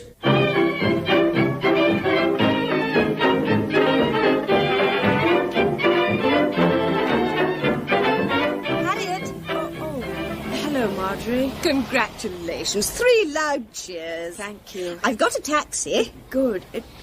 Where is Lord Peter Wimsey?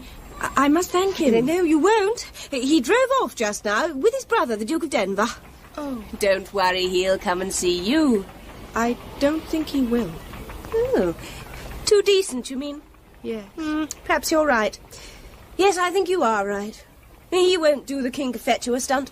And I must say, I'd rather take my hat off to him for it. You'll have to send for him, Harriet. I won't do that. I think you will. Yes, I think you will. Well, Gerald, what do you have to say to me? Look here, Peter, it's Mary. You're the only person with any influence over her. You've got to do something, Peter. She wants to marry your policeman friend. I know, why shouldn't she? Well, it's ridiculous. Not at all. Charles is one of the best. Very likely. Mary can't marry a policeman. Now, look here, Gerald, you leave Mary alone. Charles made a bit of a mistake at the beginning of this murder case, but he doesn't make many. And one of these days he'll be a big man, with a title, I shouldn't wonder, and everything handsome about him. If you want to have a row with somebody, you have it with me. My God. You're not going to marry a policewoman. Not quite. I intend to marry the prisoner. What? Good Lord, what? Well, if she'll have me.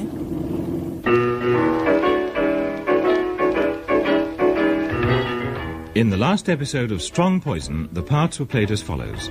Lord Peter Wimsey, Ian Carmichael, Bunter, Peter Jones, Harriet Vane, Anne Bell, Chief Inspector Parker, Gabriel Wolfe, Miss Murchison, Betty Huntley Wright, Freddie Arbuthnot, Christopher Schooler, Norman Urquhart, John Pullen, Attorney General and the Duke of Denver, Stephen Thorne, Sir Impey Biggs, Robert Gillespie, Marjorie Phelps, Rosalind Adams. Turkish Delight was adapted by Chris Miller from the book Strong Poison by Dorothy L. Sayers. The programme was produced by Simon Brett.